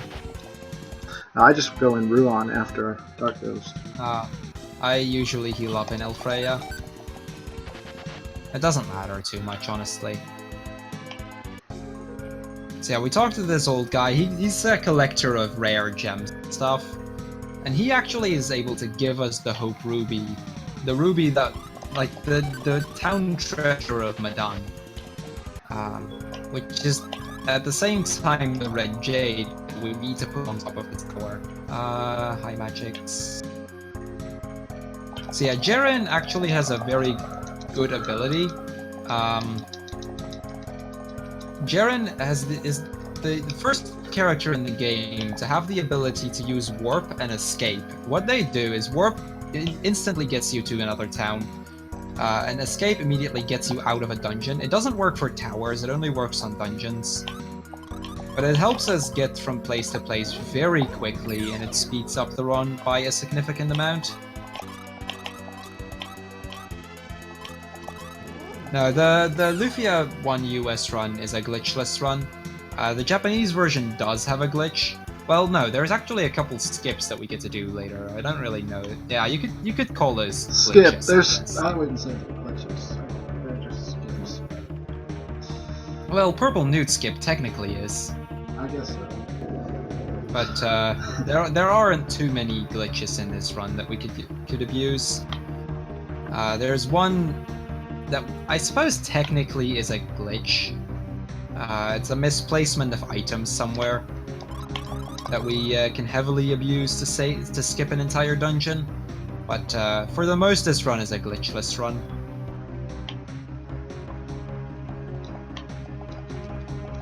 So yeah, with the 3 bad bosses of this game down, we kind of enter a bit of downtime in this run. We've got the 3 hardest bosses down, and now we just need to make way to Elfreya, where we're gonna meet Artie. Artie being... Purple Newt. So, we're gonna put all these jades on top of their respective towers. The green jade happens to be in the blue.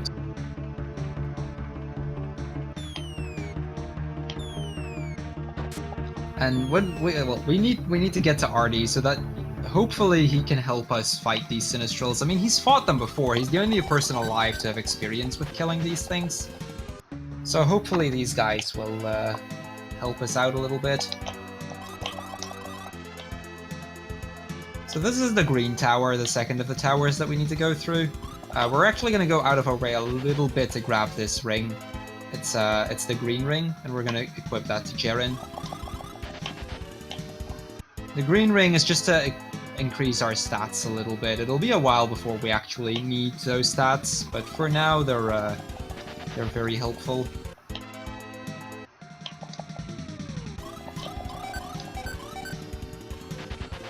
So just slowly gonna climb this tower.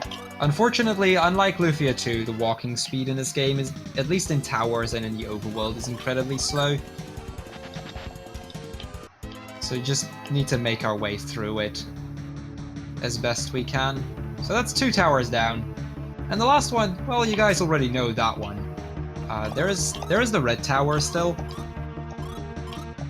I mean, we've walked through this tower before, but back at that point, we didn't have the red jade. So we didn't have anything to put on here.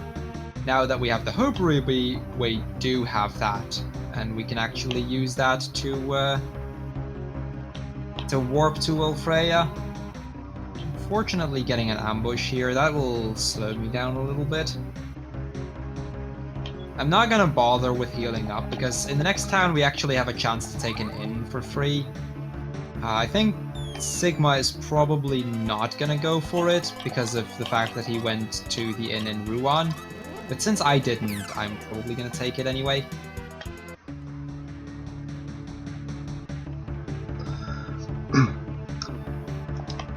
Yeah, sorry about the audio desync. That happens to me sometimes. I don't know what I can do about it other than restarting the stream. I don't really want to do that.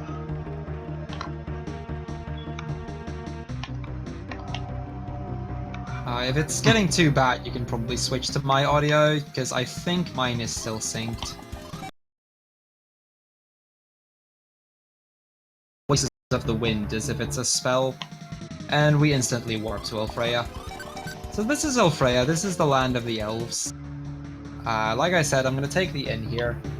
This is where we will be meeting Artie, so we kinda get to meet another character from Lufia 2 in the Lufia 3 game. Now Artie, the first person here we meet is Mirka, and Mirka is one of the characters that appears in almost every single Lufia game. I think 4 is the only one she doesn't appear in. And Artie tells us, well, he can't really help us look for it, because during the Battle of Doom Island he lost his sight. So he's gone blind, but he does tell us about the dual blade and of how to access it. He tells us about Doom Island crashing into the ocean, and dual blade should still be inside. So we need to find a way to get there. He tells us Rail Shaya, that professor we mentioned earlier, he can help us get there. As an added bonus, he's going to give us his bow to Jeren, just so that we can potentially deal more damage. Jeren will know what to do with it, but you know, we don't really need that bow, because Jeren is only going to use magic, so we'll end up selling it later on somewhere for the money.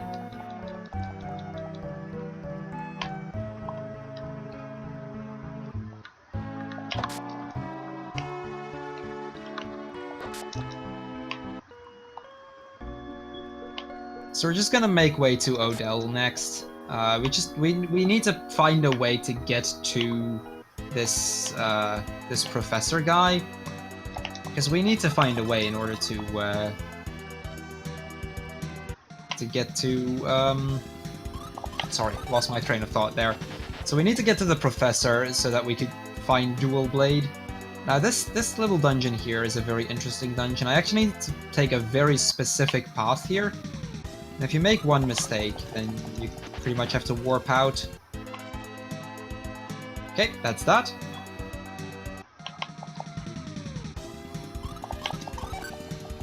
And then we get to Odell over here.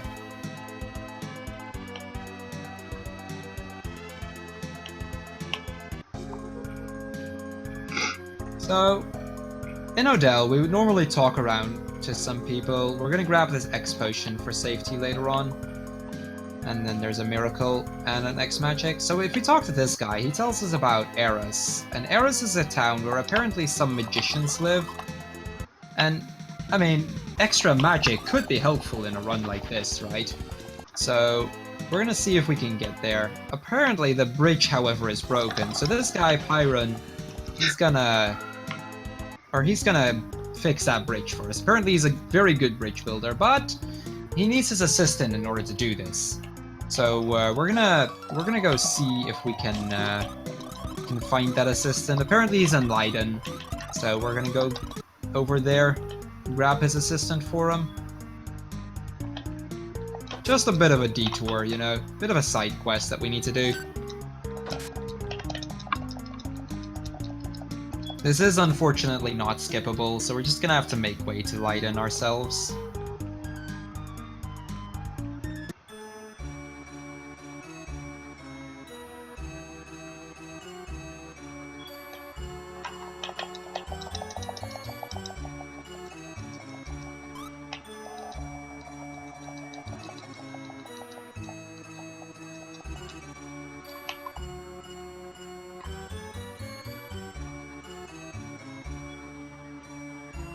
So we enter Leiden, and we meet this guy. This is Pyron's assistant, and I mean, he can help Pyron build that bridge. So now that the assistant is going his way, let's see if he's on his way. You know, I mean, he'll probably they're very quick at building bridges, so they've probably fixed the bridge by the time we get there, right? At least we'd imagine so. They're good, strong bridge builders. They're kind of the speedrunners of the bridge building industry. So let's go see how far Pyron is. We're just gonna go talk to him. He's obsessed with the princess, so he's probably back there if he's already done. Let's go talk to him. Well, there they are. Oh, he wants us to check on the condition of the bridge. I mean, he could kind of do that himself, couldn't he? But okay, I guess. I'm not really a big fan of the fact that he wants us to actually go check on the condition. Like, isn't that his job? But, I mean, he's kind of the guy we need. We're gonna need him to do that regardless. So let's just take that detour and go for it.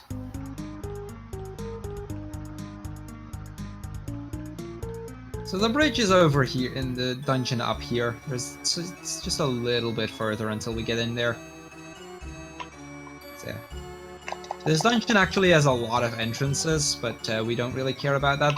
That up there is the bridge. Unfortunately, we actually need to move down towards the bridge itself to trigger how it looks, even though we can obviously see it from that distance, but whatever.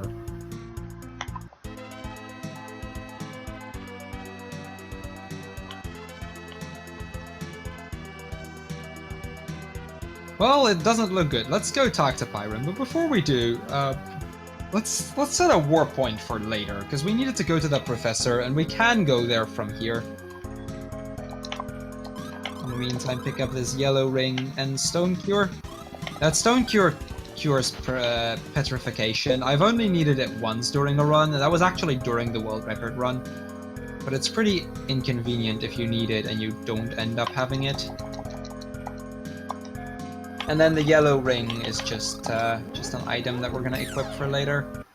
We can't actually go here yet, so we'll do all of this later on. With that being said, though, let's warp back to no, not Platina. What am I doing? Warp to Odell. There we go.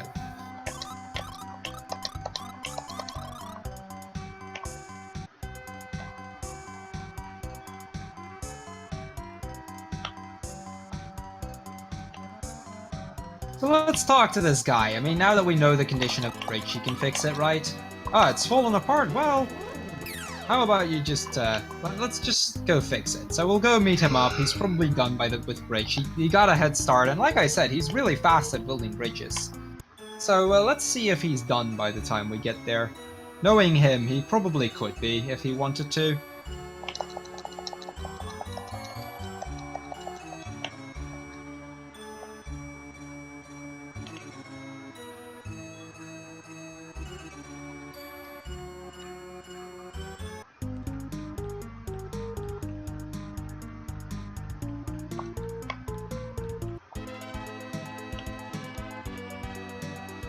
Okay, if we couldn't get too many encounters, then maybe we could get to that bridge.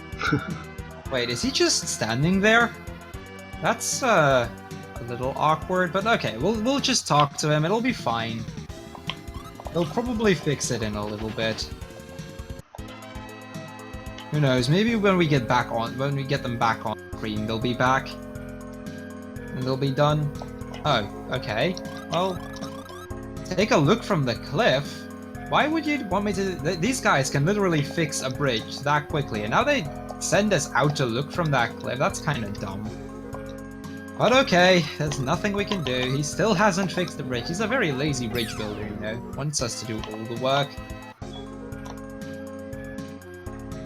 I guess we don't really have a choice. We need to fix that bridge to get to Eris.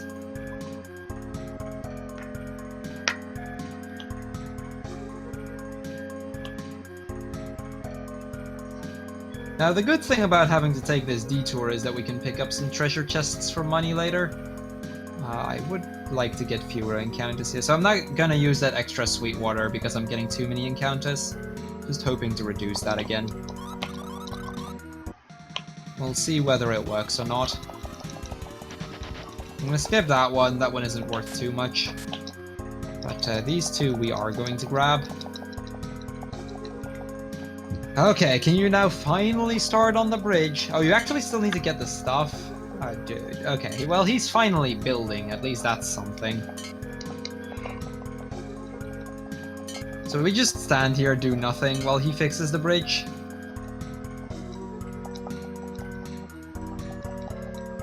Okay, well, that bridge is finally fixed. That only took forever. So yeah, that segment of the bridge, it takes roughly 9 minutes in the speedrun, and it doesn't do anything. It doesn't add anything to the story. You're just 9 minutes of fetch questing for this pirate guy because he wants to fix the bridge, or because you need to fix the bridge, but he doesn't want to do it.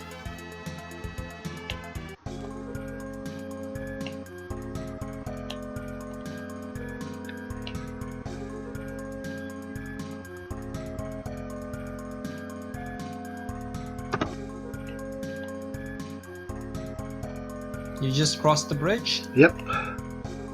Okay, so you're slightly ahead of me then. Yep. Because I just crossed it now. Yeah, you were talking about all those encounters, and I'm over here getting absolutely none. Yeah, so getting encounters in this game is a big part of what influences the final time. At the end of the day, it's not the biggest part, because over the course of a run it kind of evens out. But there are some moments where encounters can make a difference. So now that we get down here, we can pick up, we can go through the swamp here and pick up this miracle. That's, again, just for safety later on. And now this door here is locked, and we can't really go through that. But on the sign it says some kind of spell. So Jaren, let's just have Jaren try it. It doesn't do anything. Our hero? Nope, still nothing. And then as soon as Lufia tries it, it immediately opens the door. So apparently Lufia has got some pretty powerful magical capabilities right there. There is a reason for that incredible potential. We'll get to that later. But it definitely shows that she's a lot more powerful than you might give her credit for.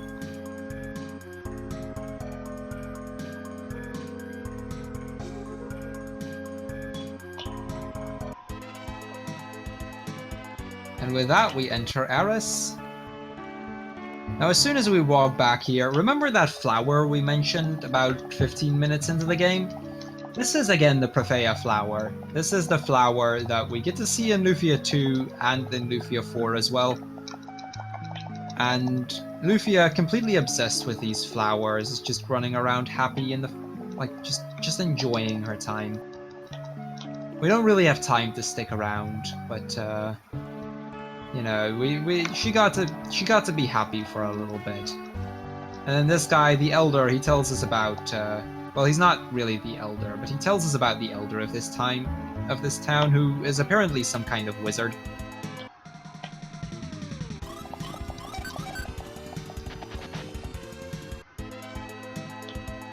So let's go meet this Elder guy. Maybe he's capable of telling us a little bit.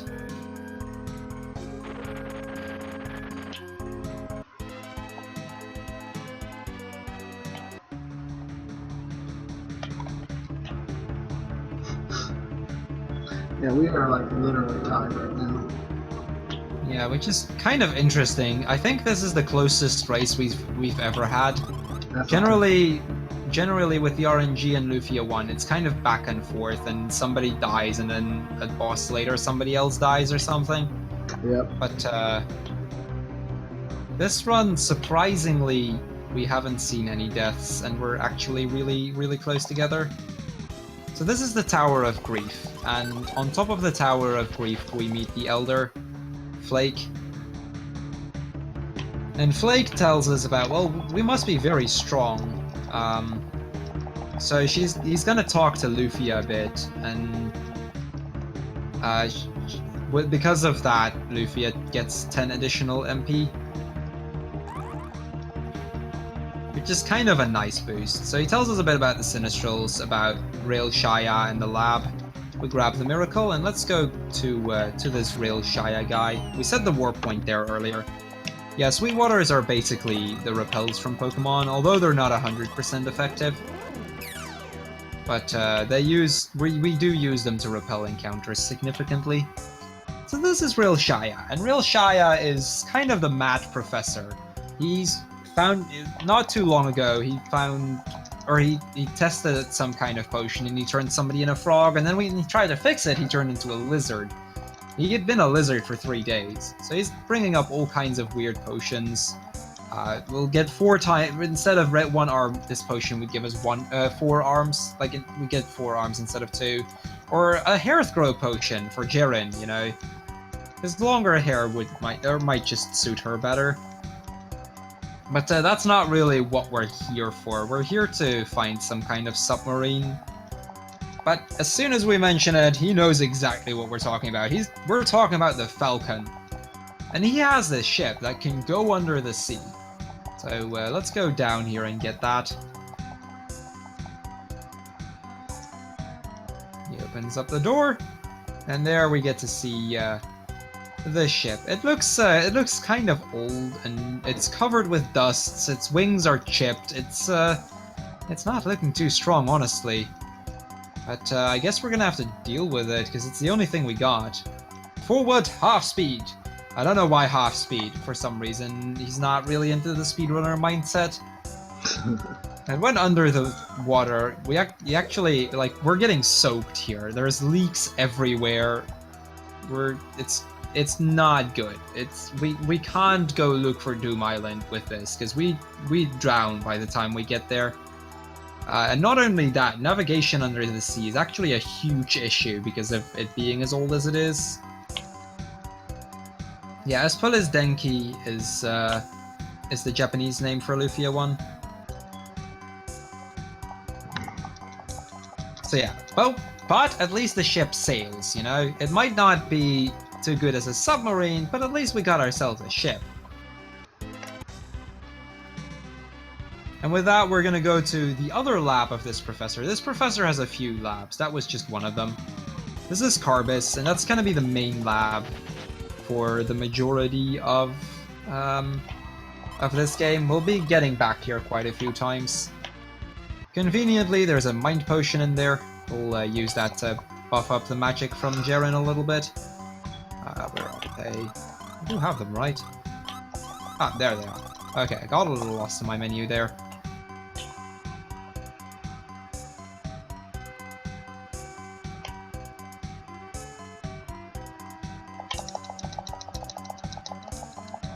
So, apparently, this professor, he can fix the ship, it's not a big deal.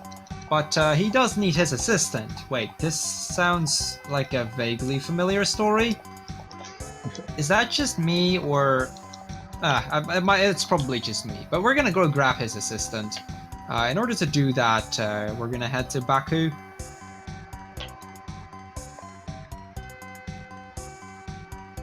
Because apparently, somebody in Baku happens to know where he is. So let's go to Baku and see if we can find this guy.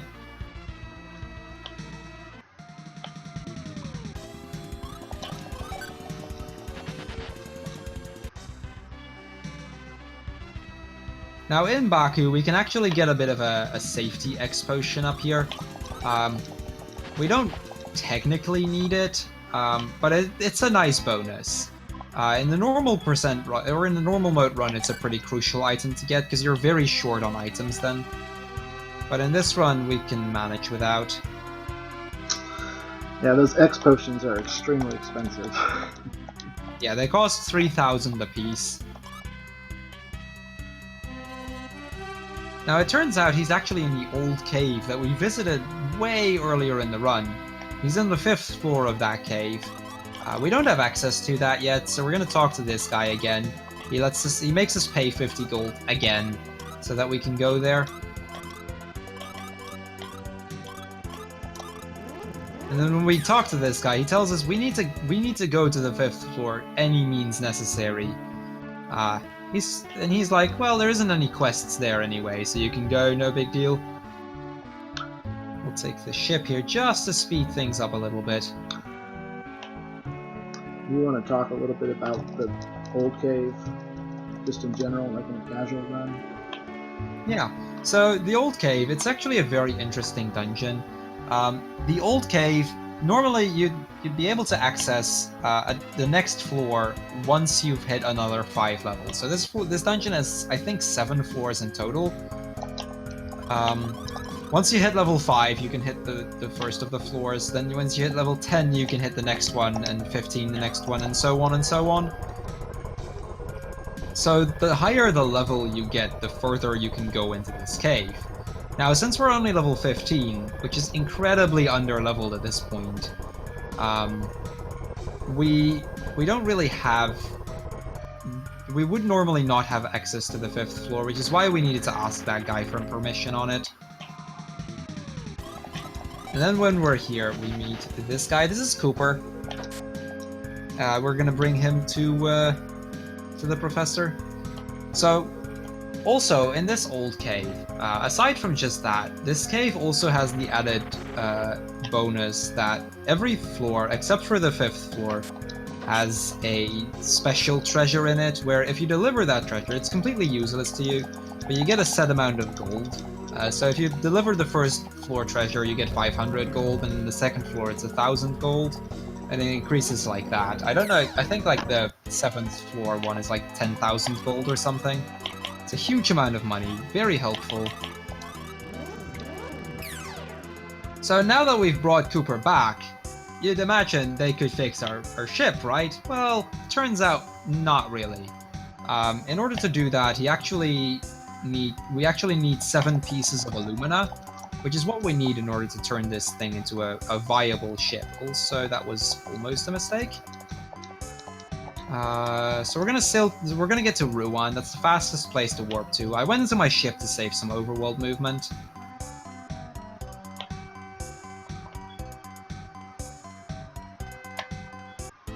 Now, we technically would need to go to this town called Herat, but we're gonna make a quick stop in Marseille to just set a warp point for later. It saves a little bit of time doing it now because it's faster to access it now, and that's actually pretty unlucky. So that ambush killed off Lufia. Not a huge deal. I'll keep her dead until we enter the next town. I don't want to bother using a revive for it, and I don't have any spells to heal her up yet.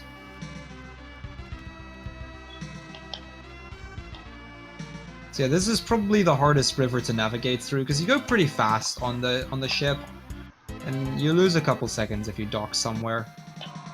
Yeah, I'll take the church here.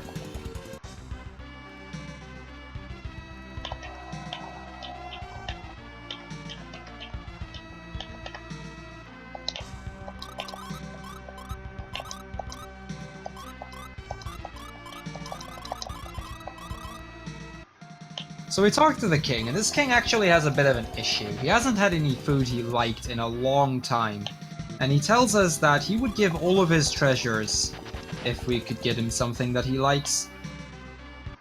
Now, it just so happens that in this town, Leiden, that we visited earlier, there happens to be this guy that is he's called the Wizard of Taste. Apparently he knows a lot about taste and about getting good food and everything. So let's go visit this guy, shall we? Now, this is the skip, the purple newt skip that I mentioned earlier. Normally, you'd have to go get the purple newt. It's in a cave near Herat. But if we grab that grilled newt, he'll count that as a purple newt, and we can skip that entire dungeon. For some reason, the game acts as if you have as long as you have a regular newt, that counts as a purple newt. That saves us having to do an entire dungeon. So he tells us about the purple newt and about how we can make a dish taste good.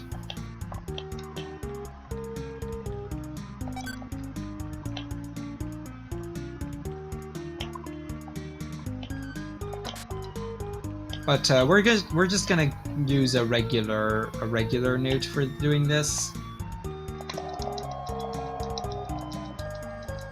In the meantime, I'm gonna take a quick stop at the inn here just so I can heal up again. My MP is pretty low at this point.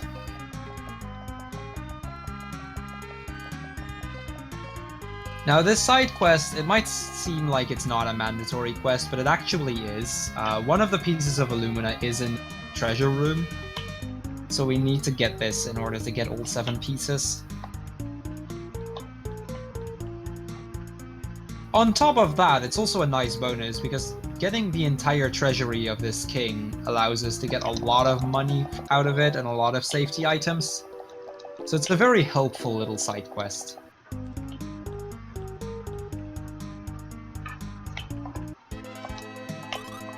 So we talk, and we're telling him like, it tastes really good, it's good stuff. So we talk to the king just so that we he's gonna thank us for doing that and allow us into the treasure room.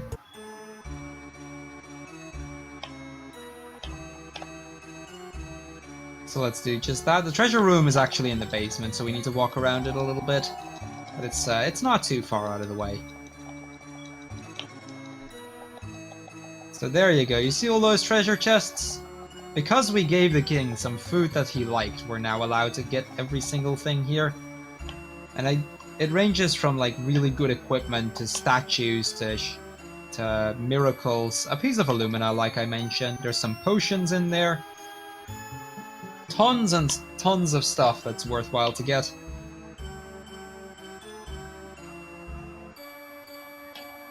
And with that, I think we're both about to head into one of the longest dungeons in the game, aren't we? Yep. So we need to go on a hunt for these pieces of Illumina that we mentioned, and we're actually going to make a quick pit stop in Epro before we go, but we're going to head into that cave in a little bit.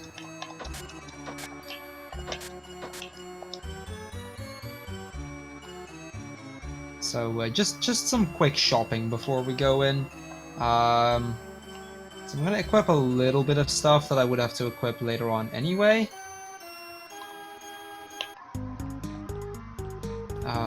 Let's see, silver robe, Mac heals. And, well, we don't have too much money, so let's sell some stuff.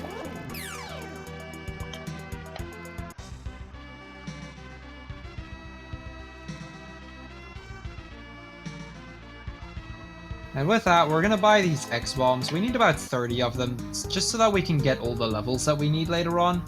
Because we're gonna have to do a little bit of level grinding in a bit. And then I don't have enough money for a second one, but that's not too big a deal. These Sonic shoes are gonna help me They increase my agility, which helps me outspeed cores. Cores is what we're gonna kill for encounters. They're kind of the metal slimes of the Lufia series. We'll be manipulating for them later, but if we happen to find one along the way, we can try to kill them. It depends very much on the situation, because they're pretty dangerous. And with that, we're heading into this dungeon, and we're gonna hunt for 5 pieces of alumina. We've got one, the one we just got from the treasure room. There's one that we're gonna get in Gaia's cave later, and then the other 5 are all in here. Now it turns out there is this one guy that knows exactly where they all are. It's Brent, and he actually holds one piece. So regularly you'd have to go look him up and he'd tell you exactly where to look. But since we already know, we can skip all of that and we can just go in immediately. It's slightly faster to do it in this order. It saves a little bit of extra movement.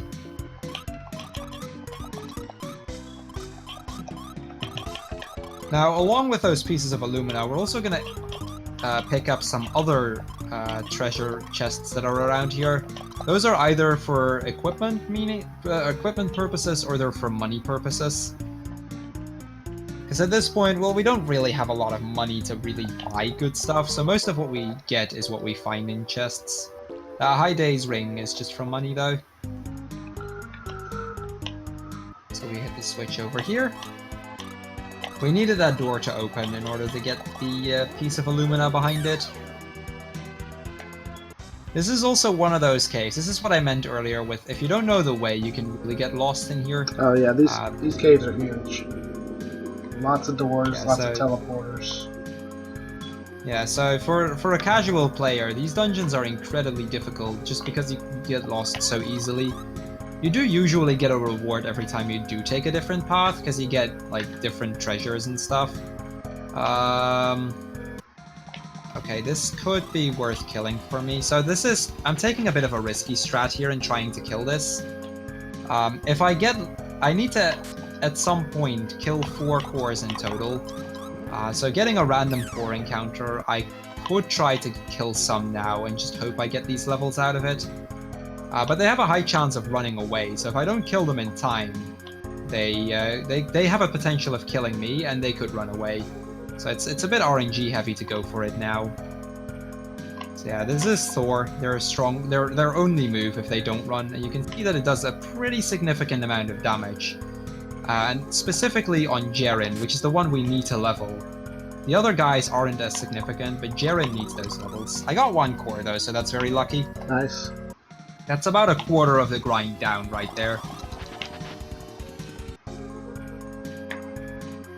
It also helps with survivability in this dungeon, because any bad ambush could potentially kill me here. So yeah, you get to see these levels. Like I said, this is where we actually get some levels in. This is the only point in the game where we'll be level grinding, but once you... And this was only 1 core, imagine if I had gotten both. So yeah, this leveling takes a little while. Let's heal up a bit.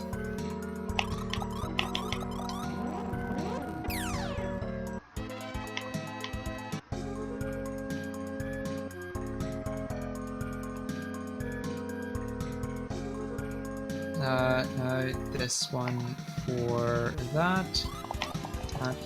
Okay.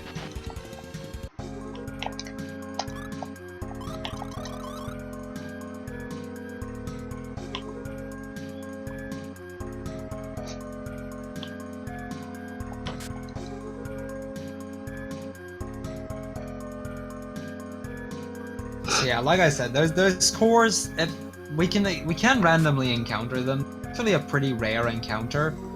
But if we happen to find them, we can try to kill them. Killing them does come with a very big risk, because as you level, the agility of enemies starts to increase. The game does that so that you don't suddenly start outspeeding things.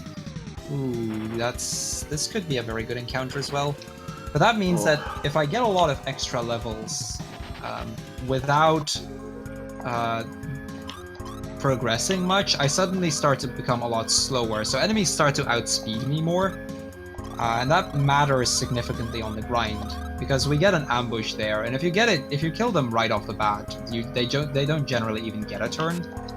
But if we're all of a higher level, they've got a chance of running away. So if everybody survives except Jeren, for example, that would significantly slow down the grind. Alright, I got one red core, but I think I'm gonna just run. It's not worth it. So yeah, all three of these are staying. That could be a very good sign, and that could be a very bad sign. That just depends on if I can kill them in time. I got some pretty bad rolls, which doesn't help. And I don't think Lufia has boost yet.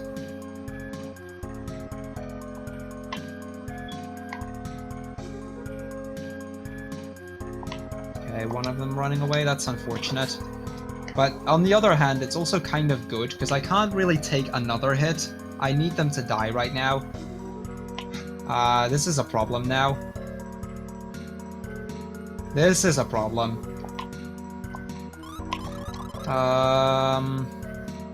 So yeah, this is what I meant earlier with it's kind of risky as well.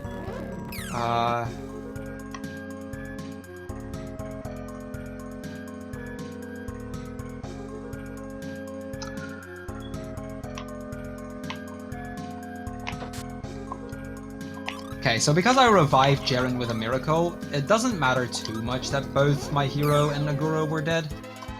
It's a little bit painful later because I won't be dealing as much damage, but overall I should be fine. I don't have dead yet, so I'm gonna need to use those revives. This is the risk that comes with it. You can opt to not do it. I don't have revives left, don't I? Where are they? Oh, there they are. Okay, cool. You should have about 2. Yeah, I had 3.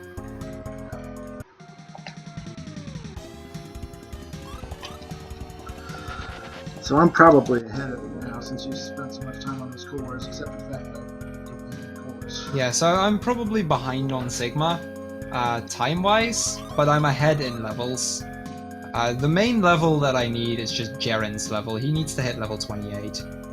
Okay, I'm gonna run from this. It's just 1, and I need to get that ambush on the other 2. I do kind of need both Hero and Aguro to level still, so I'll look for more cores later. But that's the risk what you get with all 3 of them staying, and I opted not to heal off because I thought I would kill them off in time. Unfortunately, I was 1 hit off. If that hadn't been the case, and if my rolls had been better, I probably would have been done with the grind at this point.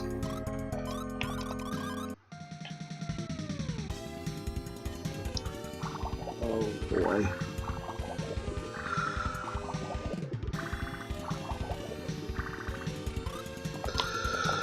Okay, that was nearly a disaster. You didn't die, did you? No, but I nearly did. I got ambushed by a werefrog. He did flood. Yeah. So, werefrogs in this dungeon are a very notable encounter. They're one of the most deadly things in this dungeon. If you get ambushed by a couple of them and they all flood you, you just die. For me, it helps that I have those extra levels on Jeren and Lufia, so I've got a bit of a higher survivability there. Yeah, definitely. But if I get unlucky, you can just die and there's nothing you can do.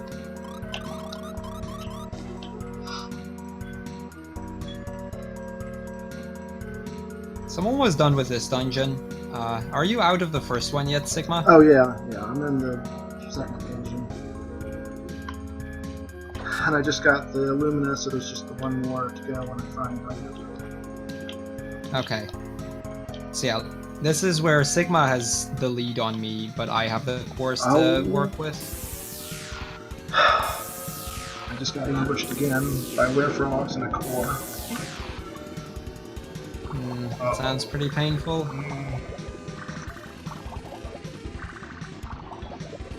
So yeah, this is where the game can give you a very... Alright. And you just have to pray to not die, kinda. It's really dumb how that works, but... If this game wants you to die, it kills you, and there's nothing you can do.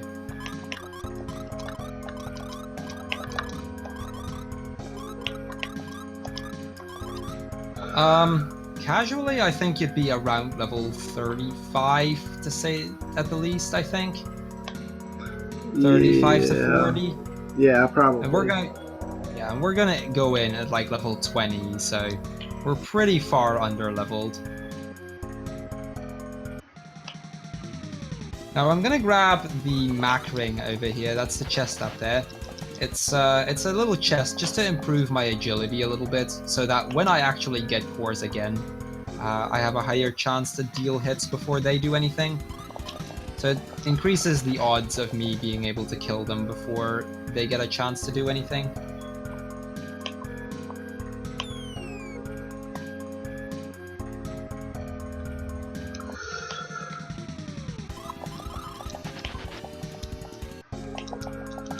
Okay, so I just got to Brant.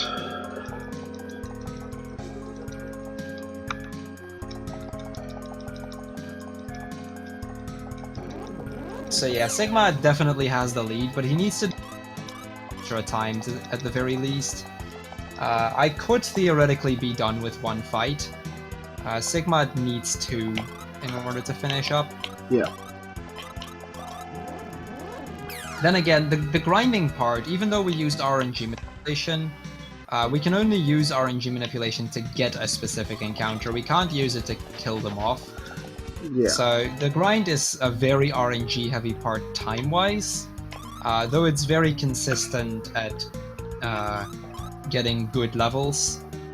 Back when we both started this game, we actually grinded encounters just by the regular way, just regular encounters and hope for the best. We did use the bombs that we're using now as well, but it took about 20 minutes to kill that off. And then Pendulum actually found this RNG manipulation, which speeds that up a significant bit. Okay, I need my Sweetwater to run out still. Yeah. I'm now at Brant as well, so... Okay. Alright, I'm being more careful here to make sure I do everything right. So he tells us where the pieces of Illumina are, at least 4 of them, but we kinda already have all 4 of those. And I'm picnicking again, my apologies, I don't know why. I can still hear you for now. Oh boy. Stigma, can you hear me? Yeah, I can hear you, Cruel.